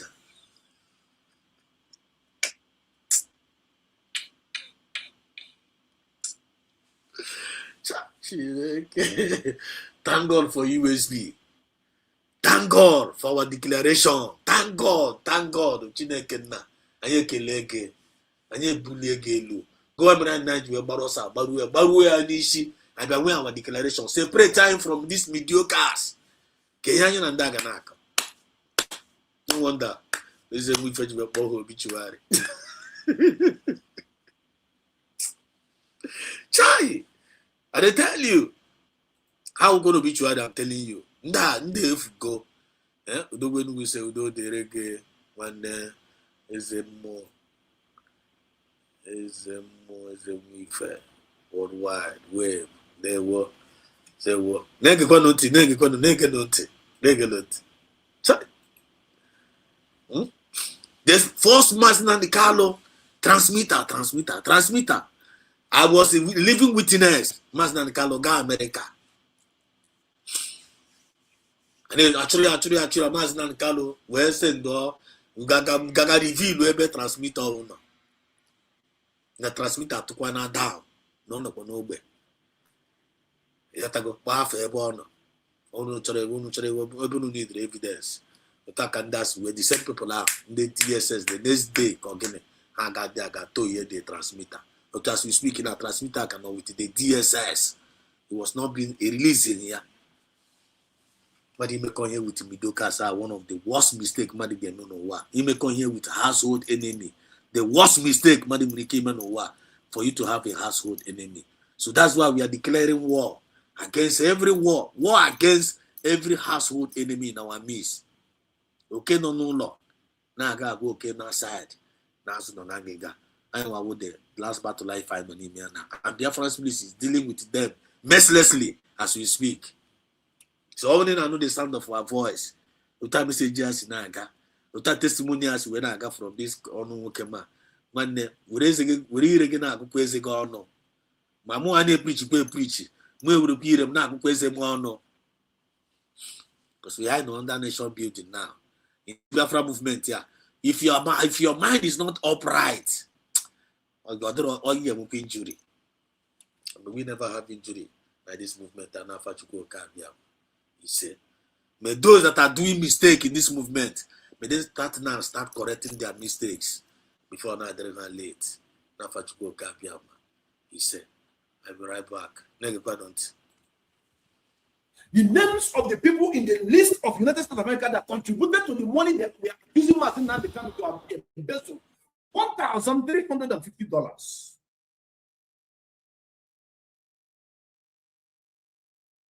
I will shock you guys today with some facts that you don't know. I'm going to prove to you today that 80% of the money IPOB are using to run this organization, this movement, when Martin Nankan was outside. We are personal money that individuals, great Biafrans, who doesn't want their name to be mentioned on Radio Biafra, who doesn't want to be known, we are giving to Mazen Nankan. And Mazen Nankan, we are channeling and directing all those money into IPOB official accounts. Hello? Are you listening to me? What I'm saying.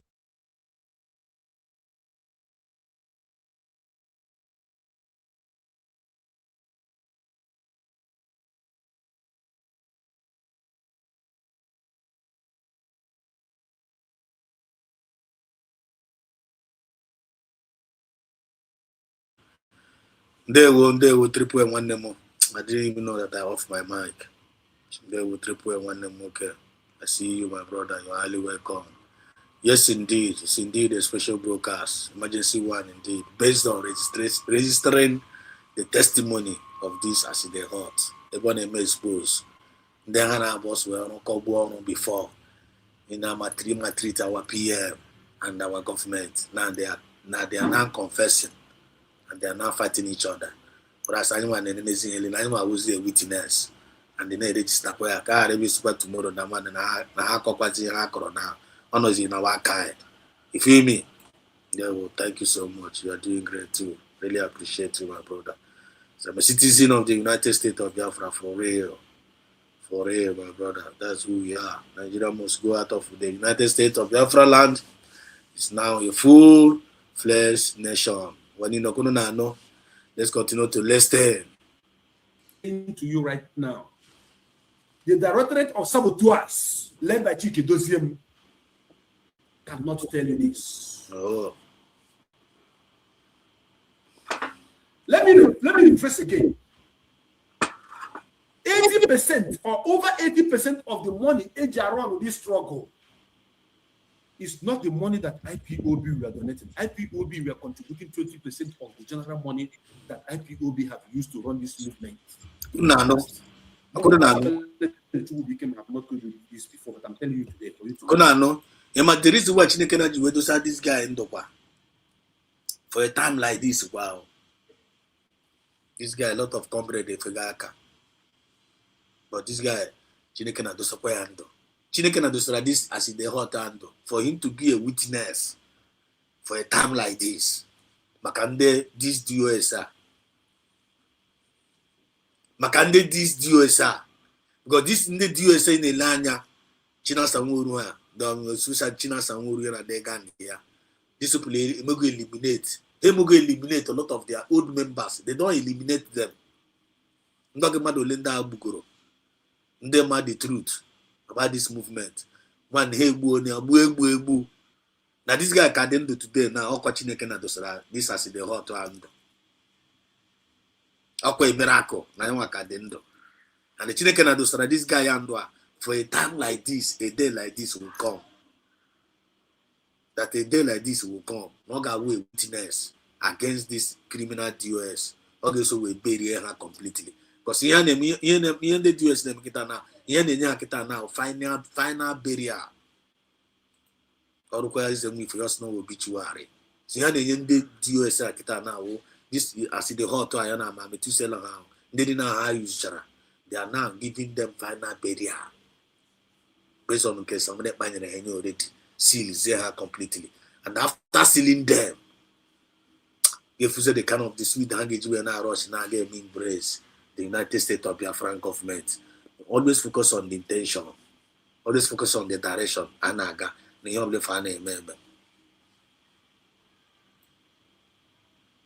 Feel me? After 5 years of DOS, their lives on the ground, this is what they have. Thank God for our DPM. God bless you, my brother, in each year. Greetings to you, my genuine fellow Biafrans. Triple M is greeting all of you. Guys, kindly hit the like button and share the podcast widely. There will. God of Biafra must continue to put on confession. Continue. Yeah. Into their mouth. Confession continues. Yes, sir.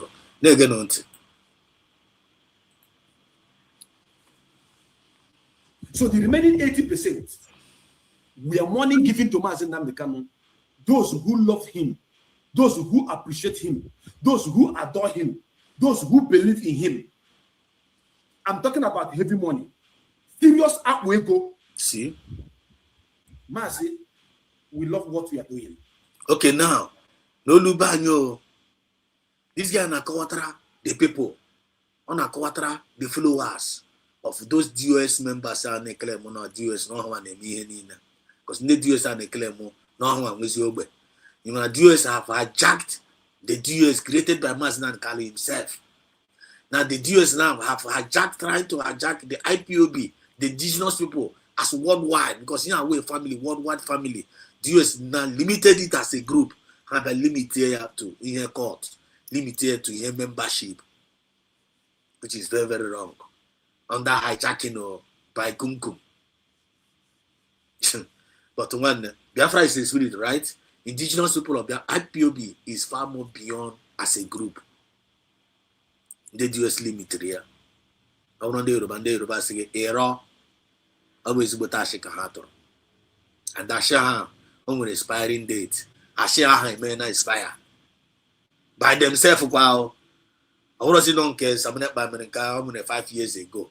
Cow now see, but hand it easy, nail on the coffin. Hand the music now, hand it easy, nail on the coffin of the DOS. Because he had you our good project. Had you on webia. On had you an hour. Had decision webia, decision cage when a baby. Had you manipulation when I manipulation cage when a baby. Now, this in the DOS and I got what their followers. Listen, and I got what their followers. That's na some Maznan Kalu Diego. Maznan Kalu Diego na by private jet. Maznan Kalu Diego na gano anu na Kenya. Maznan Kalu Diego na long mwanya ara na to asiga su mwanya. Ime. To the extent we require the thing na koro munye na koro this Uchechi in Elana here. The same we read the thing points no mind of Uchechi. Ne makwadia for na lo. No na eri ego ha. Na ego nka juka the woman soro kwazie ha team up within the DOS. Now fight kwazie against only was no dear. Confusion everywhere. They were just setting it in there. Because the intention had up pure. Now this guy now about Darlington now. Darlington kita na kwa taziri ha. Na sia na woro ko to accordio. Yama Darlington na was nke wezo ku ya now. Maybe your God ya before. Na ezoku no na behind the matter now. Now most of the money now around no IPOB. Awro ko ego ndem madu totara. Because na kwele go le kwano ka ndem madu na totakwano. Ama ka Darlington na kwatara ha. Okwele ego le na all na ndị IPOB na total na ndị IPOB as a people. How we can na total 20% of the money. But na man na kalo na ewete almost 80% based on ego private money ndem madu na elu. Mas na de kalo. Elu ya mas na de kalo. Mas e the money and we na IPOB account bam. I don't know we hear this guy koro here. Just pay attention. I'm gonna break Coronia. Everyone gonna hotel of because this is spiritual. We are very physical, and at the same time, we are restarting this message in our own archive. Can you do our own receipts in case of tomorrow? I want to support you. I want to send a token. A token may be $50,000. It may be $20,000. It may be $10,000. It may be $70,000. Where can I put this money? See, Mazinan Kanu, we wholeheartedly, listen, not to his personal account, wholeheartedly direct that money to IPOB official general account in Germany. I told you guys that things that I know in this struggle that I've not been saying for so many reasons is too much. That if I begin to say them all, some of you will not be able to dissect it. You will not be able to comprehend. You will not believe it. Ask yourself, if all the contribution of IPOB in the United States of America, almighty America, that they were using to attack, come and give us our money, come and do account for us, come and do this for us, come and do that for us, it was $1,350. Will you believe it? Imagine. So Mazen Nandekano was actually running this struggle with personal money that people were dashing him. Try. Normally.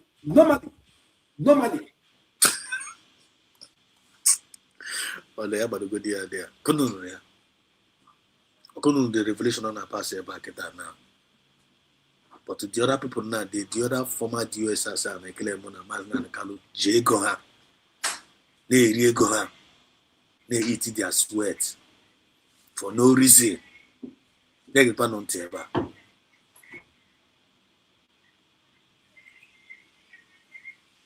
If Mazen Namdekanu were to be a money monger, if Mazen Namdekanu were to be a man who doesn't care for his people, if Mazen Namdekanu were to be a man that is selfish, Mazen Namdekanu would have used another account that is not of this movement to be collecting money that people are dashing him personally. Then look into what IPOB are contributing to use it to manage the struggle. But IPOB we are contributing peanuts. Peanuts. Yeah. Elbow granite to be IPOB not contribute. That is why in the whole world, America was able to contribute 1,350,000. Much. But Mazina and Kanu was paying about 2 lobbies on firm. One in Europe, one in America. $85,000 every month. Imagine. One is collecting $85,000 every month. The other one is collecting, I think, $70,000 thereabout. Each name again. The day Mazina Kanu will come out and mount on the Radio Biafra, the Hallowed platform, to give account of what has happened in IPOB, how their money has been spent, and how much IPOB was able to realize all the days he was outside. So many of you will cry. Okay, for now, na discipline self. Okay, for now, nda. I don't know when they will learn. Discipline, discipline. For the mind of discipline in the Lepanya Bao, upon him for this exposition in phone in your Bao. Discipline are still believing. Oro tomorrow, Mazda Kalapota from Sokoto, Mazda Kalalachpa back to Radio Biafra. Okay, for Nanda, they have no conscience.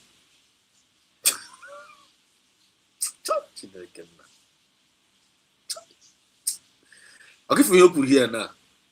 Now the day Mazda Kalapota from Wagapota from Munga. Ghana Radio Biafra, Mazin and Kano, Boga Beba, where go non account. Now some people gave Bewapa. So which means this people are still expecting Mazin and Kano as a good opera.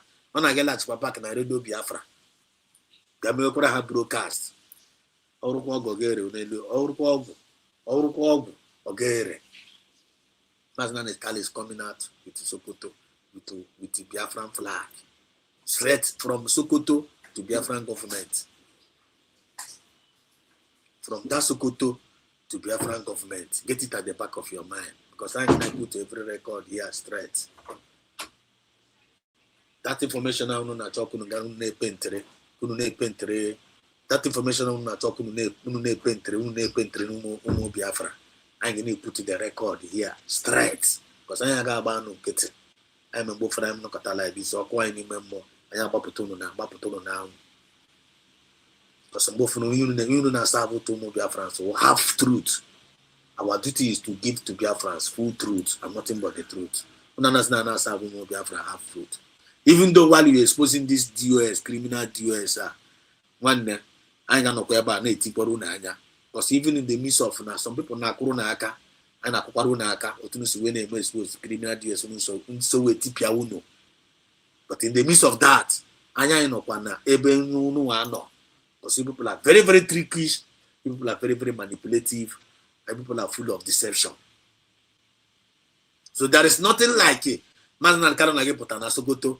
You're not getting my piano. I don't do Biafra. I got my account. Be based on Chineke. Uchi Omechi go. Ichaka no biko. You no go walk from Sokoto. Maznan capital on Sokoto straight to Biafran government. Bah. If you don't know it today. Know it and know peace. Ahmed, I see you. God bless USB donors. This animal that talking now doesn't even believe that Biafra has been ridiculous. ọ kara enwe hope triple ọ kara enwe hope na Maazị Nnamdi Kanu pụta ọ na-aga na redio Biafra anyị aka nọkwa na-achụkwa Chineke na-egekwanụ ntị ọnwa ebe ọ na-aga I'm just putting the record straight ya nke ọ kara akọ ka na-agbazi dị olu na-agbazi dị ka the thing na-aga straight ka onye ọbụla na-ewu ka anyị na-efita the thing na-ege ntị Lord ọbara ga-esi unu n'anya n'afrịka ọṅụọ n'iyi ọbara ga-esi ya n'anya wee that very day unu ga-achụba ndị a niile n'ụkwụ na-akpọ Maazị Nnamdi Kanu onye oshi ndị a niile n'ụkwụ na-akpọ Maazị Nnamdi Kanu akparị Maazị Nnamdi Kanu unu ga-achụba ha were ukpiri na-akpụda ha niile n'ofu after ọ gara na redio Biafra ga-emegharị akaụntụ onye ji ụgwọ because Maazị Nnamdi Kanu that I know has used money, personal money given to him to run IPOB. And so many of these people that are attacking Maazị Nnamdi Kanu today, we are all placed on salary. And every month, for me to run a program, I know what it used to cost me. You notice what happened right now. As I was broadcasting, my light went off. I have to go and check the generator to put it on again to continue this program. That generator, I have to put fuel into it to run it. I have to buy data to do this program. I am not under payment. I'm not under payroll in IPO. But look at people like American Gift, who is using Family Writer Press International and his platform today to run down Maazị Nnamdi Kanu, have been on the payroll of IPOB under the command of Maazị Nnamdi Kanu, using personal money that people were sending to Maazị Nnamdi Kanu to be paying him. Look at Uchechi, who have been on payroll in this struggle, attacking Maazị Nnamdi Kanu. All these members of the Directorate of State you see are collecting money from this struggle. They are all on payroll, but not documented. Pay attention to me. They are all on payroll, but not documented. No. Exposing them. Don't use Rumike one bottle. You people saw when the picture of when he was chased out of his house in Germany surfaced. He went and be sleeping in IPOB headquarters, head office. Did you ask yourself, how did he later got a house? Did you ask yourself, who paid for a house for Tony Zurumike? You did not ask yourself. Okay, now let me tell you. Tony Zurumike got a house because Maazị Nnamdi Kanu tell him to stop sleeping in the office and made sure that his bill was footed. And he got a house. This Tony Zurumike one bottle that you see. I have their packs of information one after the other. But these two women here are the reason why I come. Okay, go. But I want to build a preamble. Yes. Before I go into the main business of the day. Confirm. Are you ready?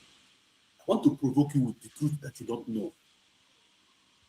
I want to open your eyes with things that I have never told you before. The idiots shouting. One postmaster, I'm not connected to here. I'm not about to go die. I'm not going to watching and I watch Akokowa.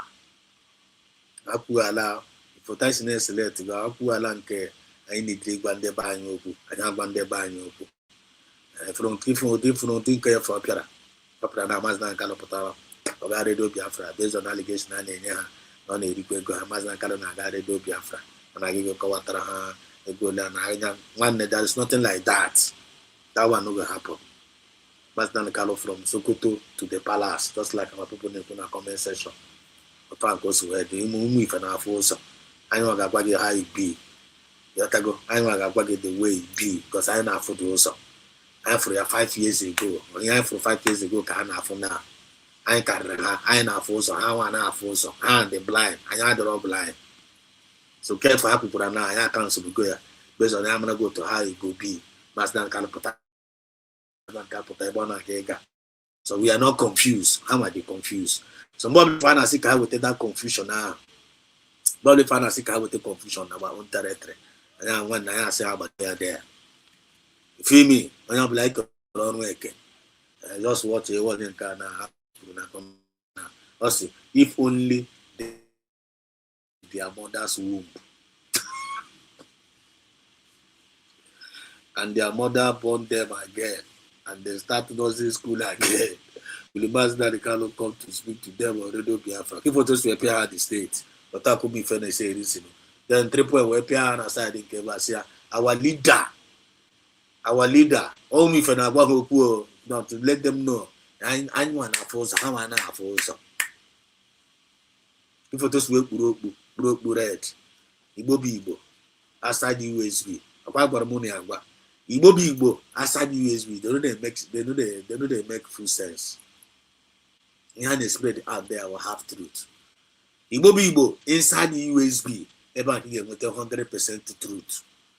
I need this on. I need people who can edit to edit. Also, non buying a pair about now stigma.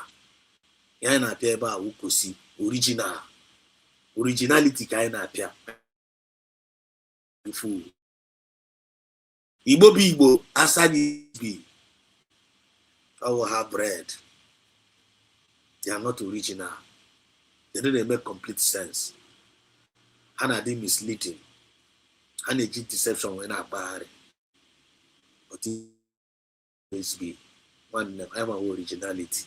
You watch our one boy in Kenya go yesterday, right? 1 year winning book. Can't see because can't tell a number 2 days ago. I'm going to watch the number the guy tell. Yes, no, behind again on tea. When we Igbo inside USB, there is a difference. The guy, the small boy, yes, you go. Yap, you Igbo. Behind Igbo, now the Prime Minister of IPOB, for those who were, yes, the Prime Minister of IPOB, Dr. Rabeze, in Rodinka yesterday. In Rodinka yesterday. The boy will say, Prime Minister of IPOB. The boy will understand. Prime Minister of IPOB, indigenous people of Biafra, who is Prime Minister of IPOB. I know more than yesterday. Oh, but I don't know Igbo inside USB because the guy in the USB. You watch and Igbo name for the USB. How on that wala? Igbo name for the USB acknowledgement. How on that wala?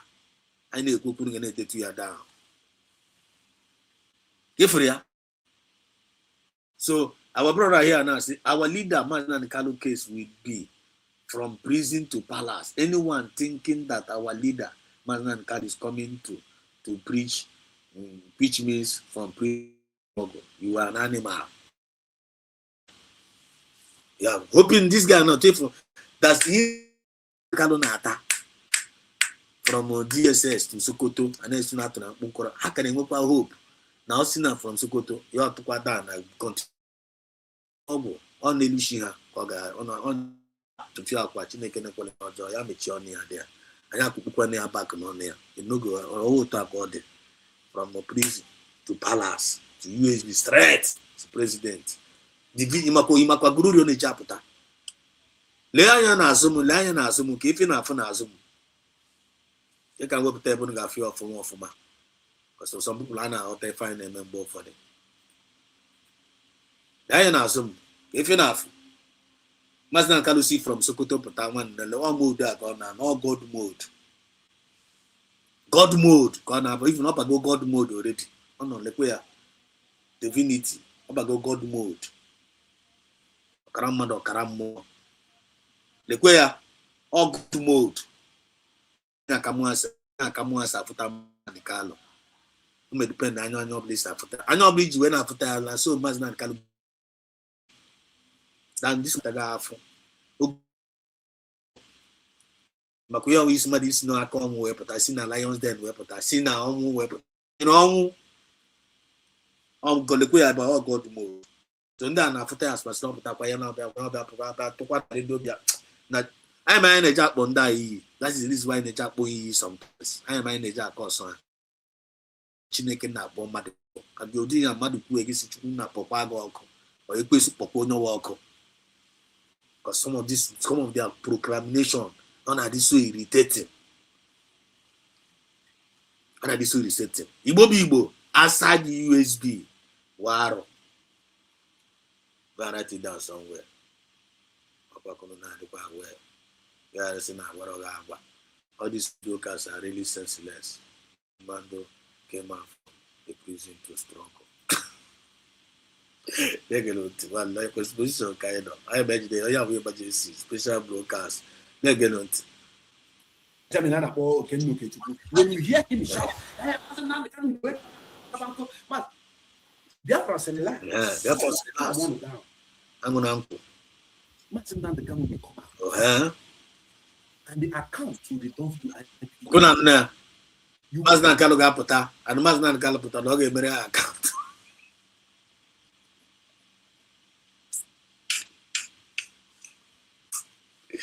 Okay, go kai. I can also want Diego one. I can also want Diego Guayana or Valego. Do the bad self, what it.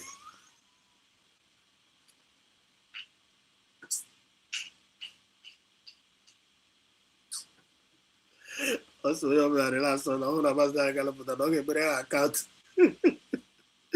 Chai, she didn't lie. Look at that, we don't do myself. She didn't look at that, we don't know. Chai,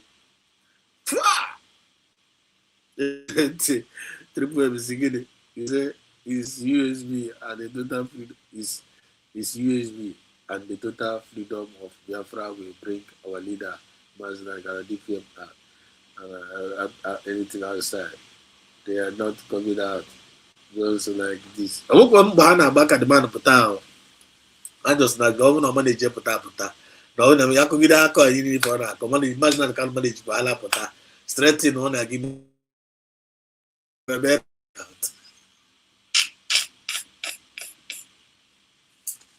Yeah, what their mentality call up here. But then you fit away by here, like I put a very constraint. We see how actually Ottawa banana that the major Ottawa banana and the major reason why we be to expose expose the DOS, the criminal deals, some go expose about the whole world and that ocean. Nanya hand on ego. In conclusion, I didn't confuse because I like it there's something now, and we don't like waste our time, neither as brokers.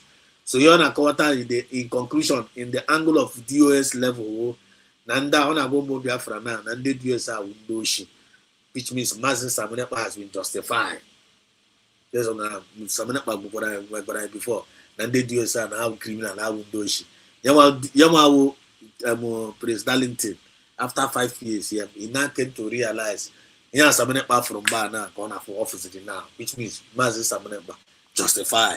I am a person who if I had to go now justify, not confirm going and the criminal deals and how is it in motion. Now, no dear alone, but go and hand a Buzimas non allegation now, Namazan colleges have a boss. But you want to promise you, Homo Biafra. No one has non calopotasia from Sokoto, no, I'll get an account that they do have. But the guy did not get now, so we fell. I'll confirm going and date US. I will criminal life. I will confirm because so I had to go justify. USB government at Duana justify. Some of them at Duana justify. But the I agree. The corona, the second one now, Mazda cannot put that from one again. One that one no go happen. No go happen. You go on a zona DOS. I don't know guys aware. You make una remove man na the calo there.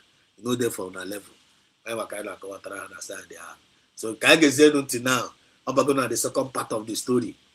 The second part of the story are now actually considering Arwala, Neka, Chibezie, na Arwala. ex-wife of Mazi Nnamdi Kanu. So I get on the storyline now. I ain't gonna analyze. So get on to how much IPOB area every month. Then you will see how much that has been spent for the struggle so far. Then you will begin to cry. If you happen to be one insulting him, right? He cry, look for tears. You have to say, let me give you my own witness, a living example. There came a day that a certain woman whose husband was killed in this struggle came to visit Mazi Nnamdi Kanu in Umuahia.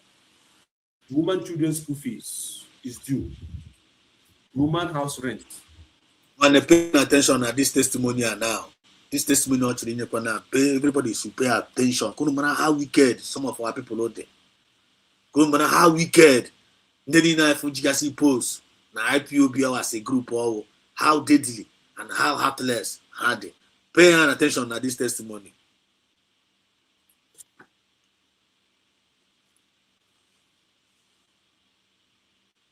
Due as well. No feeding money. The woman came. There is a picture that I have posted online where Mazi Nnamdi Kanu's wife, the woman you are seeing here, was acting like telling Mazi Nnamdi Kanu, come and eat. She posted like this, like, come and eat. I snapped that picture. The day that the woman came crying. And in IPOB Biafra land account, there was no one. Do you believe that? IPOB, the whole Biafra land central account, but when any money, the principal officer until and Mazi Nnamdi Kanu was also in Biafra land. And Mazi Nnamdi Kanu now buy from one state to another. Now that the same Biafra crowd in the holy. And when which are my principal officers, and the more Biafra na toto, na that Biafra land there as a hell. Inside IPOB central account, I repeat, there was no shishi. Sorry. No funding. Coordinators who were collecting the money, spending the money, eating the money, buying properties, buying cars, enjoying them with their family. But those could you imagine? And children have died for the struggle that need to be taken care of. We are suffering. Could you imagine? Could you imagine? If you know the reason why, Hajina actually Samanepa. If you know the reason why, Hajj will take care personal. But that's Samanepa Kibo, but that's Samanepa Kibo, because Samanepa after Samanepa say no position. After Samanepa actually made children Ozana Siri. That's why Hajj went on and that this endless agitation. I don't have Biafra way Biafra, no. But to see her no every time I now saw the position now, principal of watch over for them to make them principal officer, for them to become coordinators. And we are now coordinators and for every time and I and they buy now to no need the Biafra. That's you your child. And after the money, the principal of need the money. In a Kutoku referendum, Chapa, in a Kutoku declaration, no. Samana Biara with a good intention for referendum, Obi is a referendum, no. Blue declaration, maybe I say, bah, now this guy now got Corona declaration, which means a declaration, no, Apukagana Basi, Agana Basia. I turned to Welo, Nagi Tipia Samanepa. And this guy was also recruited. When your name is exposed now. When your name is exposed now, was also recruited by these US. And I put you over. Yes, not to Pagide Samanepa. And I put you over. Yana to Pagide Samanepa. Remember, happens is in his ego. Here, if you name Monia now, we have a vam.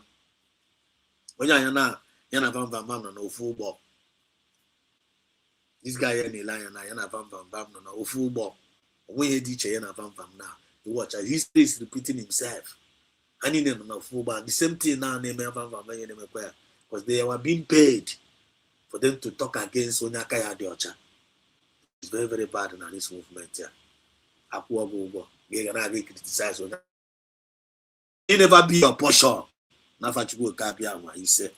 And all we need na this movement pussy now. Don't continue with that evil way to you. Now in the US we say, oh, na China Samuru I can enye this guy up there na ego. I can afford over 200, 300,000 every month. They send the ego. We go flat. This guy gonna go continue to make in the 6th year. Okay, make even in the 7th year. Okay, Oga continue to as long as you know you guy just show him. Something they wanted to do it for me. Actually, me with the secretary. After the kidnapping of Masina and Carlo. I said, I when I get so when I got all some them simba. I can't soon not got some but we enjoy this man. I said, I want to miss on I got some I get them my benefit. Now I get them my benefit. That is the same way I'm a neighbor as you don't to handle. And in a watch I don't have victim. I have a choice. He said, I'm very now bar now by right.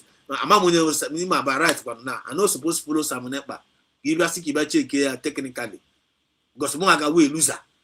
Because I'm a tono now. Even though let's just listen and practically. Reason practically, realistically. You have to go. By right, I'm not supposed to leave them. Because I'm a some nepa. I'm a some nepa. I'm a total aside in care. I will go by in the vice neighborhood because now what you quite all right. Ever come be disposing of them. So now I can cut a while some nepa. Then now my benefit. But my spirit, my conscience, no way come out. Simba. Conscience no jury ajo. Jake go linen tronato na IPOB. Lekwe come na gi lose. Then we have one IPOB up I got to some nepa. Some nepa no know me. There's nothing like a unit or any unit is some nepa whenever I get registered. No, I am on autopilot. The thing was very, very hard for me, but I have to make that decision. Following my spirit, following my conscience. Someone that you didn't go now, you didn't my benefit you now. I let me just go alone. And my mom, my mom on top of it that time. They're supposed to give me benefiting a my mom. I left everything for them. Do you know what? God made a way for me. In my conscience, Mbacha. Chineke na we sworo muzo. I left that IPOB with tears, with sorrow, but not offending Samanepa. And the Samanepa more. Mpogori Samanepa na phone say na one esi my IPOB na abacha because of you. Samanepa give feeling no was I'm not Toria.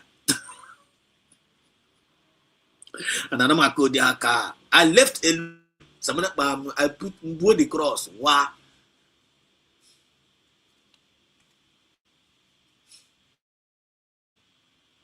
The only one person in my bank communicator, only one person know how to be. I have to mention the name.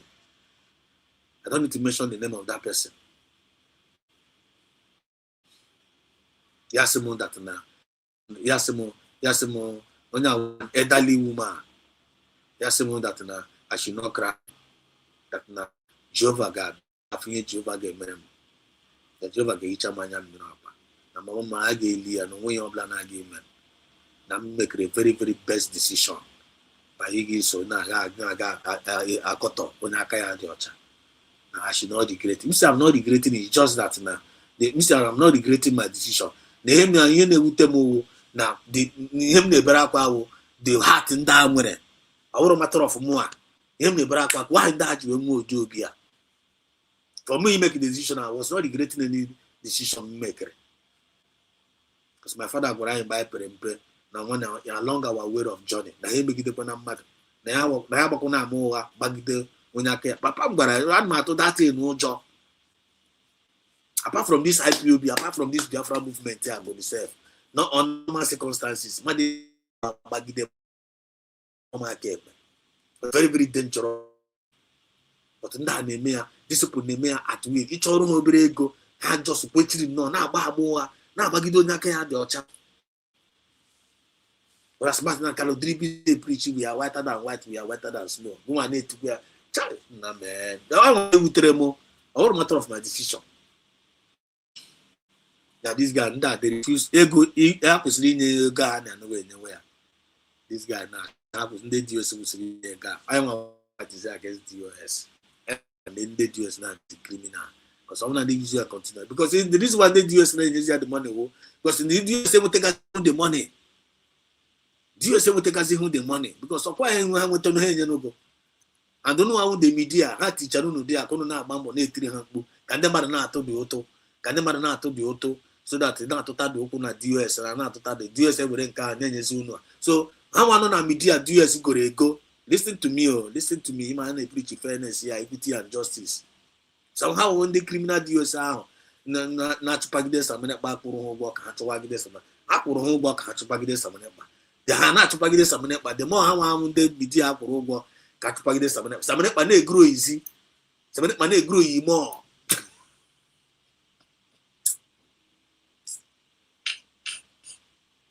Samane pane kama samane page eti. Samane pana aka grow. The more hana fight.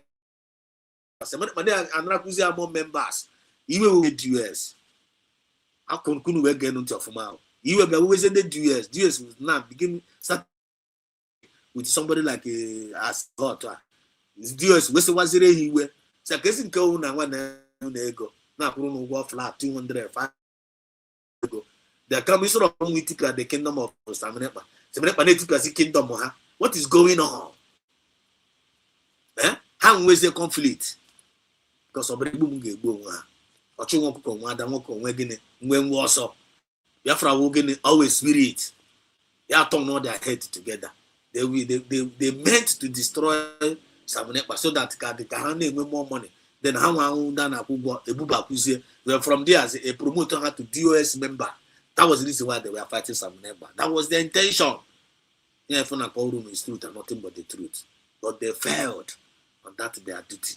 Because of Akachineke Nano, they be Samenepa no. Akachineke Nano with the autopilot that time. Akachineke Nano with the USB government.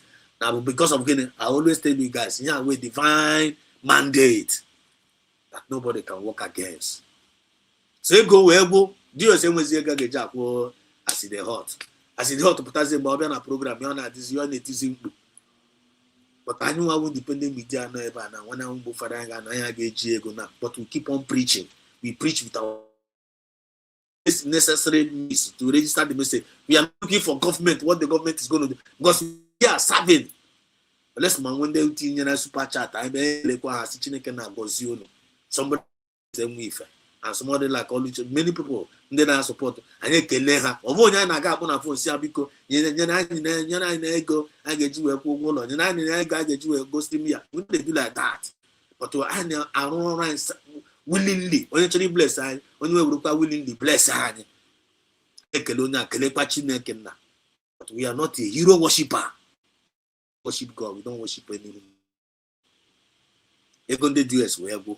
The US will have, and they were no more sending money for Arabs here as in the hot. As in the hot, we say okay, no, I got no ego. The same allegation and the US in the Yamas than the Carlo. The same allegation and can down in the US.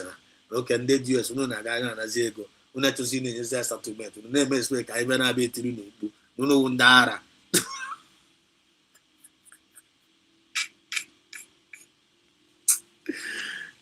You feel me? I'm going to try my analysis here now.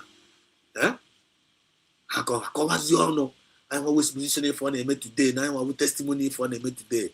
They are now exposing each other in their criminality, whereas the originality still remains the originality. In the name of United States of Biafra, declared na Finland, 29th of November 2020. All eyes must be on that USB for your redemption and for your justification.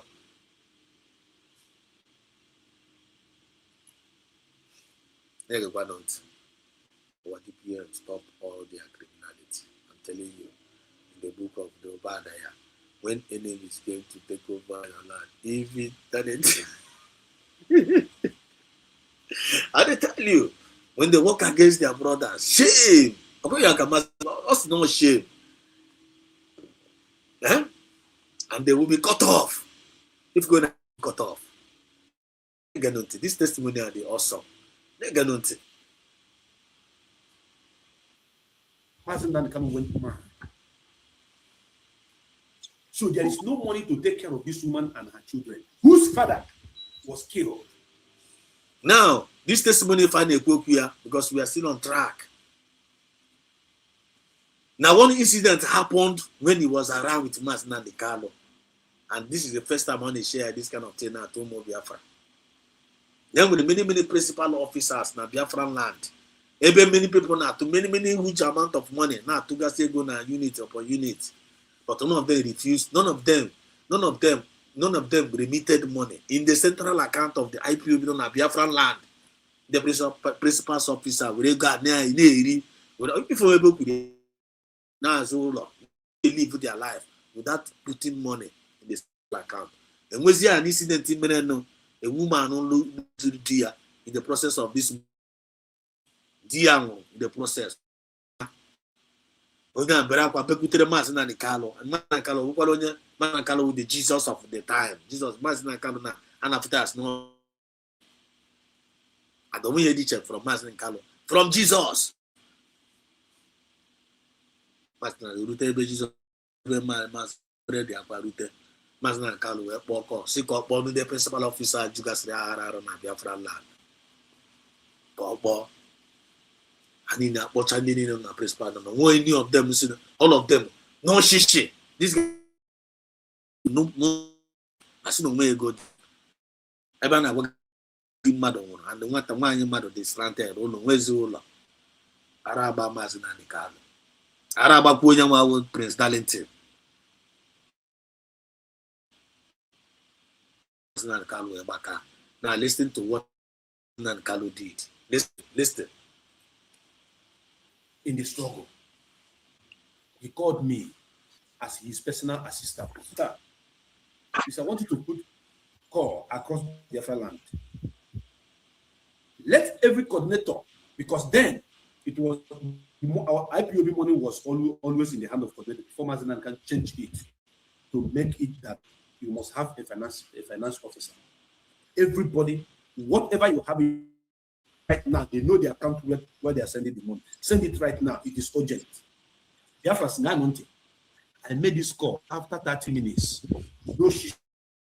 Account. All coordinators pretending that claim that there's no money. Magic. It's full to make a call. God in heaven knows what I'm. I don't know whom he called. I don't know whom he spoke to. And after a while, called the woman, Madam, how much is your house rent? The woman said, 180,000. How much is all your children's school fees? The woman said, I think 150,000. Plus Mazi Nnamdi Kanu plus 180 plus 150. That is about 300,000. I think 330,000. Mazi Nnamdi Kanu sent 400,000 naira in my presence, in my own korokoro eyes. You see, the reason why I'm different from them is that they are far lying, telling you things that never happened. Me, I was with Mazi. I stayed inside. I saw everything. Whatever I'm telling you right now is what I saw, what I witnessed, not stories. Mazi sent 400K to the woman. That is to say that the money he sent to this IPOB money. The money he sent to the woman was not the money contributed by IPOB on the Mazi Nnamdi Kanu sorted this money from somewhere else of a woman whose husband was being. This is how Mazi Nnamdi Kanu is taking care of all the people that lost for their for many years. How much is IPOB contribution? Mazi Nnamdi told me, my shame to announce that IPOB are not contributing enough in this movement. Imagine. The enemies may capitalize on our weakness. For that reason, I'm not going to. So when people give him money, he put it into IPOB plus and use it for IPOB. When people give him money, he makes sure that money goes into IPOB account. From there, he will now give instruction on how the money will be spent. These members of the Directorate of State, they thought that Mazi Nnamdi Kanu was actually in charge of IPOB money. That all the money that that's in there is money that were contributed by IPOB families. Don't worry, it will be announced. Mazinan, can I trust him the way he keeps his own record? It will be announced in the year 2018 that IPOB, I'm not talking about the one that people want to give to him, was punched into the account. No, I'm talking about the one that IPOB contributed. He will give details. IPOB in Germany in the year 2019 have contributed 10 naira. IPOB in US in the year 2019 contributed 20 naira. This is how it's going to sum it up to how much IPOB, like the one that contributing that Biafra child Uchechi was talking about. You will shed tears.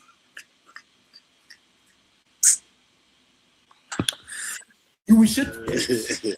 Yes, my brother, you're right. He was taking care of the widows, those that the husbands died in the struggle.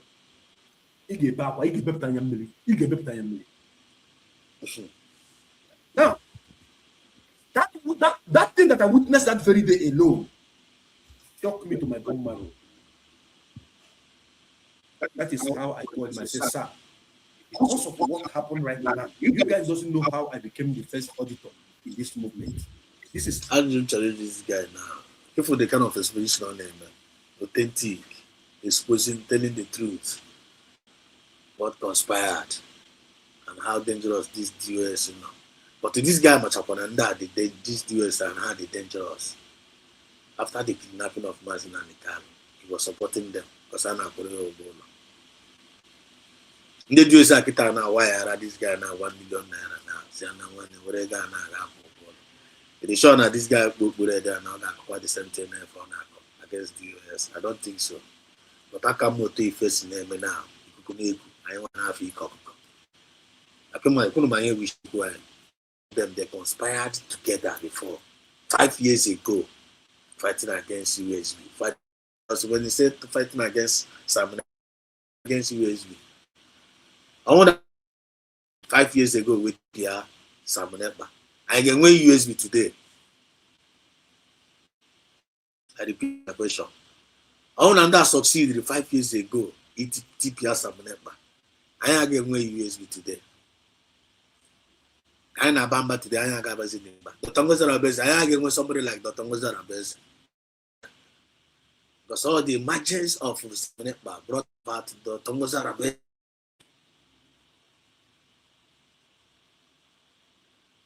Brought about so now Dr. Ngozarabez only end them out for neighbor Dr. Ngozarabez no higher Dr. Ngozarabez produce where men and women of integrity, and those men and women of integrity are when they have their attitude, their good behavior, they produce working another men and women of integrity. That is how we grow. I want the progress I know Maka USB ambassadors of peace, fairness, equity and progress. I want the progress I am with USB. Because the only progress comes through self-discipline. That progress on the people at USB, it comes through self-discipline and moral decency.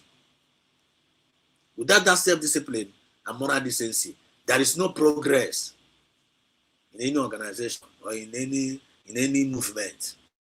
Look at now. Look at here, this guy now here. Testimonies here for now here. Okay for here. In the US display. During her days, during his time, during the time of Mazin and Carlo, it's not. Are you seeing a display? Are you a display of discipline in the side of the answer is no. Are you seeing a sign of decency in the angle of DOS? The answer is no. You got to how lack discipline, how lack moral decency, how lack integrity, lack proactiveness. I don't like that truth, but we are busy hovering around. Just put God no mas nan kaloke anu ukoro nkube. Just eating the man up. The man they share until when someone came on board, they have easy attention. May somebody send you help whenever you need help because of your good heart. He said, you see the way he's giving the testimony. the ill behavior of the criminal DOS, their activities, even when he was around with Masina Nikalo, when Masina Nikalo was around, or to reason they kidnapped with the Masina Nikalo. And why did this guy still on continuing defend the DOS after the kidnapping of Masina? Because testimony for Nakorogo, when Masina Nikalo was active, Kandane with this ill behavior, this indiscipline, and lack of moral decency. Masina Nikalo was around, and they were showcasing this indiscipline on Akora now. Reason they kidnapped Masina Nikalo. Ask this guy. Young Afugo design of the DOS and man and that drop you. Why after the kidnapping of Masina Nikalo, why would you continue when they surrender the DOS, when they querying the DOS, and when surrender the DOS fight against Samonepa? That is the question I got to this guy. Why would you reason now? Would you reason not to be always exposed in the DOS? Because if one went from the DOS, when the guys here, okay, now go my so which means you are not going to separate yourself from the DOS. The only way you get separated from this DOS in Akoto now, until when you come and confess to the Biafran spirit, how you criticize the Samonepa, innocent Samonepa, how you criticize Umife, how you criticize the genuine Biafrans, because they followed Samonepa. He bear up Biafran spirit. Biafran spirit, Baharage, game man, nigga, they save. I'm not going to waste who are nothing but the truth. Because I don't maybe be twist the words. Nigga, go on. After my daily activities, I went to him. Because after daily activities, I will sit one-on-one with him, discuss. Say, sir, this is whom we are supposed to talk to tomorrow. This is where we are proposing to go next tomorrow. This is the information that, as somebody who, I give him reports. So after all my reports, I concluded by telling him, sir, I want you to set up a group of auditors that will be checkmating IPOB finance in Biafra land. Because I was shocked to know that not even a dime was inside IPOB account in Biafra land. I noticed that you sorted this money from somewhere else, which I don't know whom you called that sent you this money. Sir, coordinators are eating our money. We need this group of auditors to be checkmating them. Go down where he realized it when Masina Nikalo was still around and proactive with us. You know who has the heart to realize and they coordinators in the area go more Biafra. Masina Nikalo no around no bound, proactive. He realized, he observed it. Then after the kidnap of Masina Nikalo, what did this guy do? He continued to work within the criminal coordinators and area go more Biafra. And they upon the DOS in Bound, now they were criminalized, and they compromised, and had a proactive. Then after the kidnap of Masina Nikalo, he went ahead and he were working with the criminalized DOS against uncriminalized Samonepa. This is why I'm not playing this message because this new a lover of preacher of truth. Of which what you are preaching, what you are saying against the US is 100% truth. That's who they are. That is exactly who they are. But in my question now to you, why did you support them?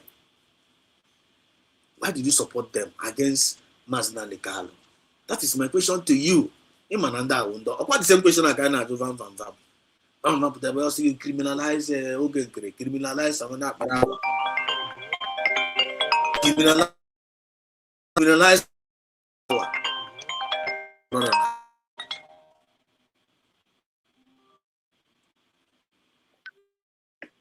okay. Now one down of our life for good away. That's my way. That's me. Okay, now I'm not tape now. See, camera me to buy. We be say their way now. It's try go more Biafra for private. Okay. That France, our brother actually buy new book. Kevin, Chief Indonesia. The mic is yours. Organaba.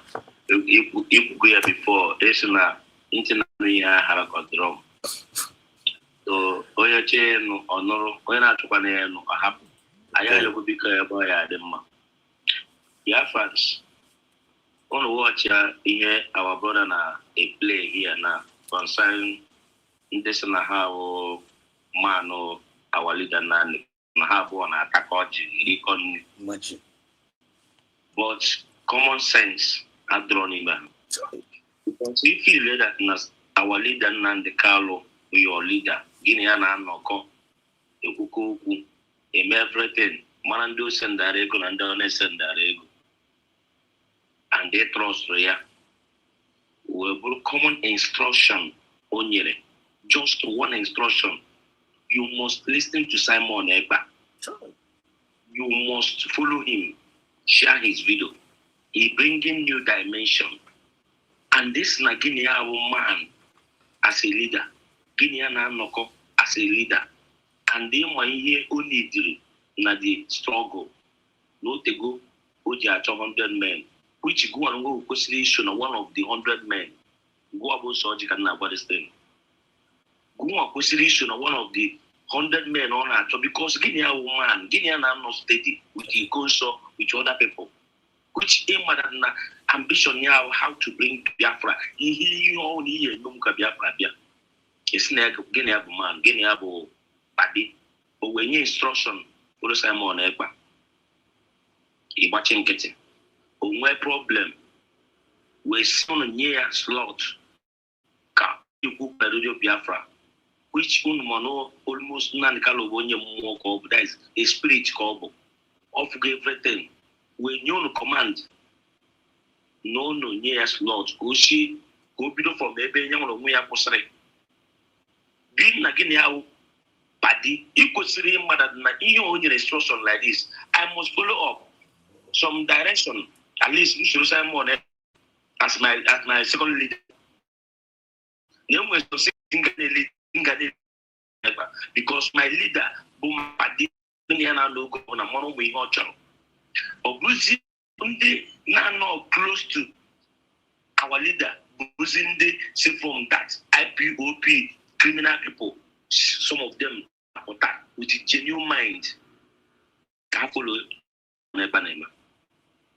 Some ESL see from there, join us someone ever. It shows that someone needs to Biafra. But we're gonna see the close to our leader.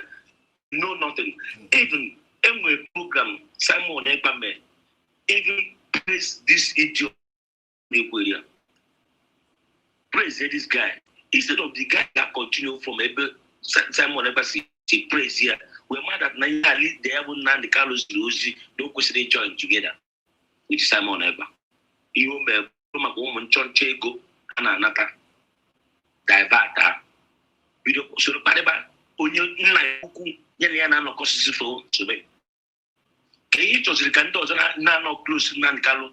Me, Epotaketa, they are guasum because there's no money again to send to you. If they guasum money, ask me, Ometria Guru, you all know what, or ye Gisia.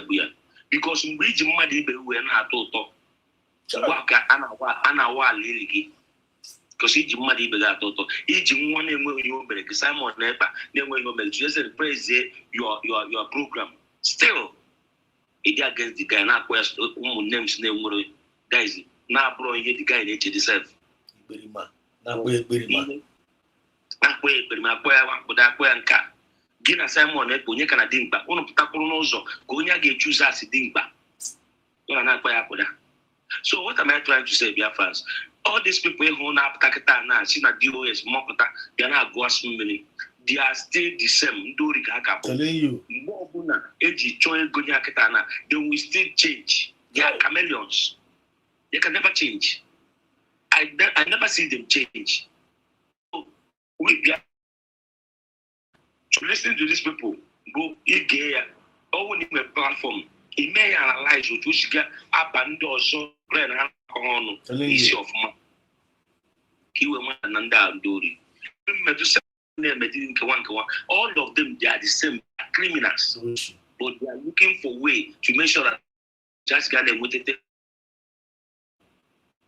So this thing we even ya mama in the Carlo no dia not have. Open and the Catasi protect us. When soon as on ever, years Lord, he grew at Simon Ever.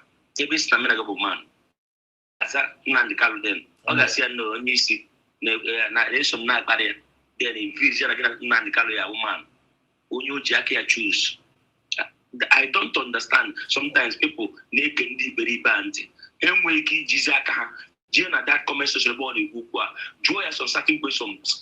What is China?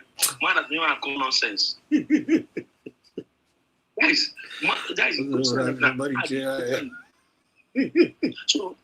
so can I go because most of our people. I mom gossip we have hang back. Yeah, he take you madneku. Mark is body here. Man table give with an kena way. Just negate. But as I don't. Likewise, I chile to what Nandicalo. One case of Memio, one case Calo. All of you are fools. All these people are fools. I'm sorry to insult them as our leader. But Yenji here caused this problem because one day we can fight for Biafra, one day we can stand for Biafra. You know that follow Simon. Yes, Lord.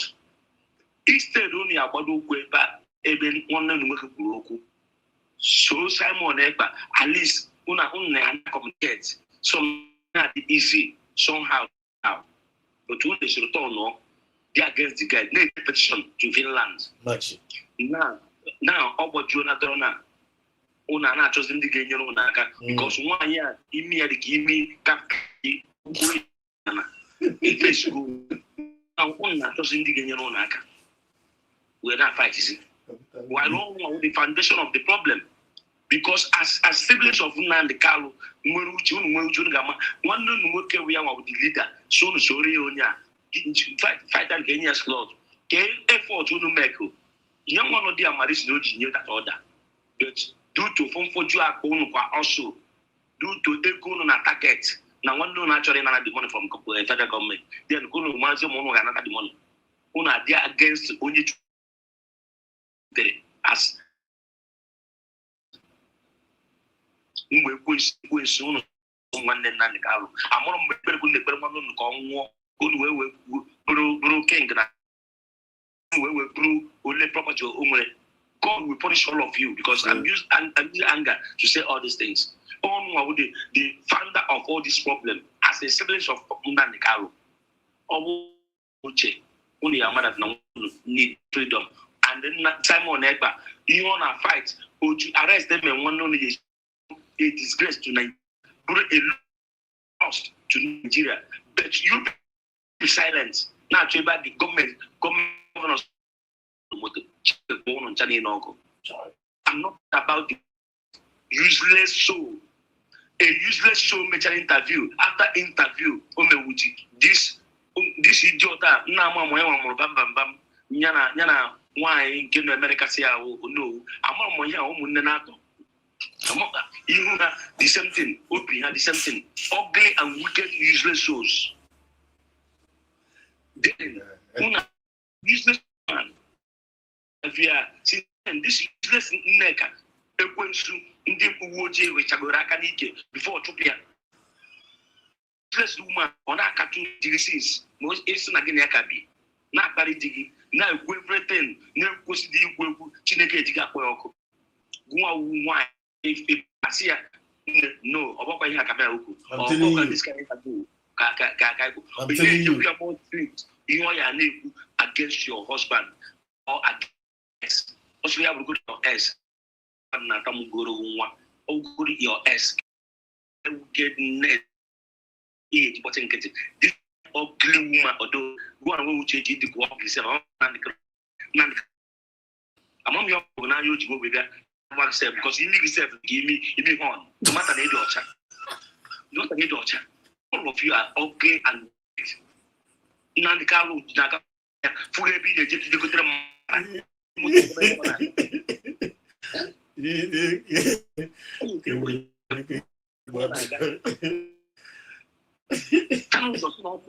Ọfụrụ kpakpando ọma na igwe kwesịrị desibek ọfụ agwọ ọkụ osike ejikọta akara kọmpe ya si ejikọta ụtaba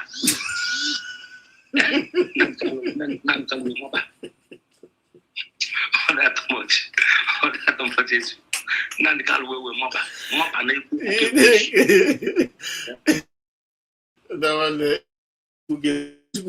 Ojukwu nwanne nwoke nwekwara ga alụchakwa n'ọkụkụ chọọ ọrụ ga agbagbo na Bianca. Maybe na Bianca bi n'ọnụ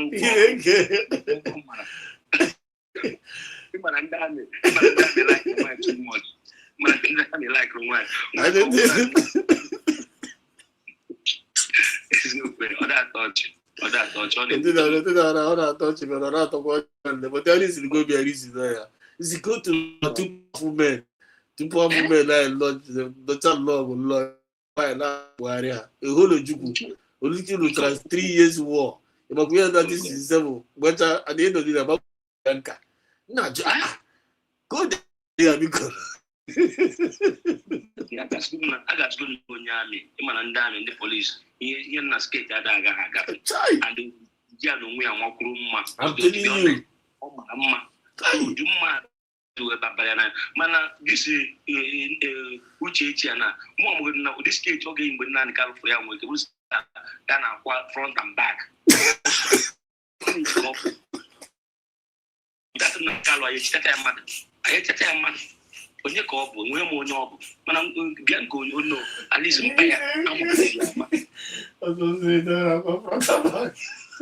also, Nandi, also, Uchechi at Landing now, high the part, high risk, you tight, you skate you. Well, it was a short story of worry because only what to move what to do was to record the Agco. What's the most non Sugidia, Sugidia, Suryo the way from here. It was going to was you, but all no account, all no real. Give me no way much than California. Also, money can Sugri, but anime compound there. Yotra.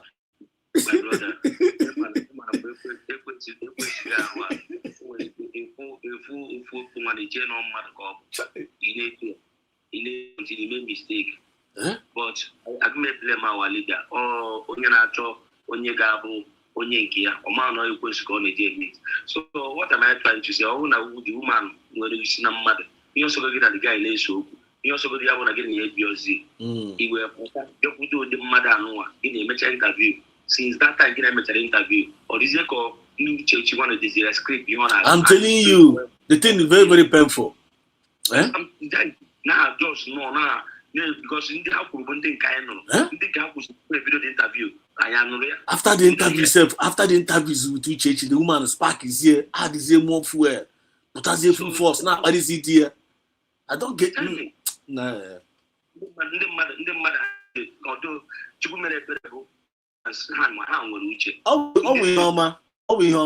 if my name now, we homa. This is all justification to USB, justification to PM Samanepa. How much was it now? So I won't know now on a time. How about Bravo now? You have to go because you get a utable. You don't have a fight to go Simon Eba. Chukuso and Simon Eba on outside before it. I'm a whip to the police use their name more here about the agent doing. I'm a whip to picture since.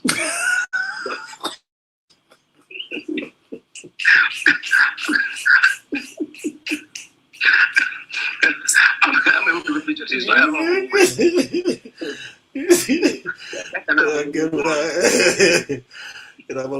moving at Jackia. Oh no, God, of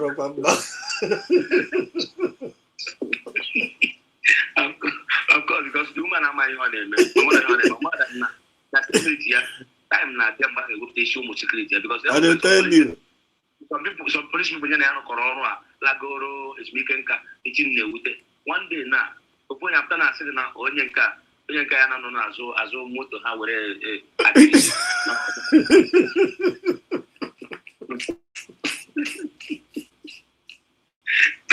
don't worry. I got there. I got look at You know, the now. Okay, Maazị onye ibe ka o si na IPOB bụ enwe ụdị bamba mọ na-achọ ka ọda Simon ọda na ndị ka ume egwu ọsọ onye tere mmanụ etere ya mmanụ eziokwu lady of ebe ụdị bamba mọ na-achọ ka ọda Simon Egba onye tere mmanụ useless nke anọ France ebido na-azị ka ikwekwe onye nke ahụ na onwe ya enwe ụdị bamba mọ na-adọba awa DPM but still mmanụ etere ya mmanụ only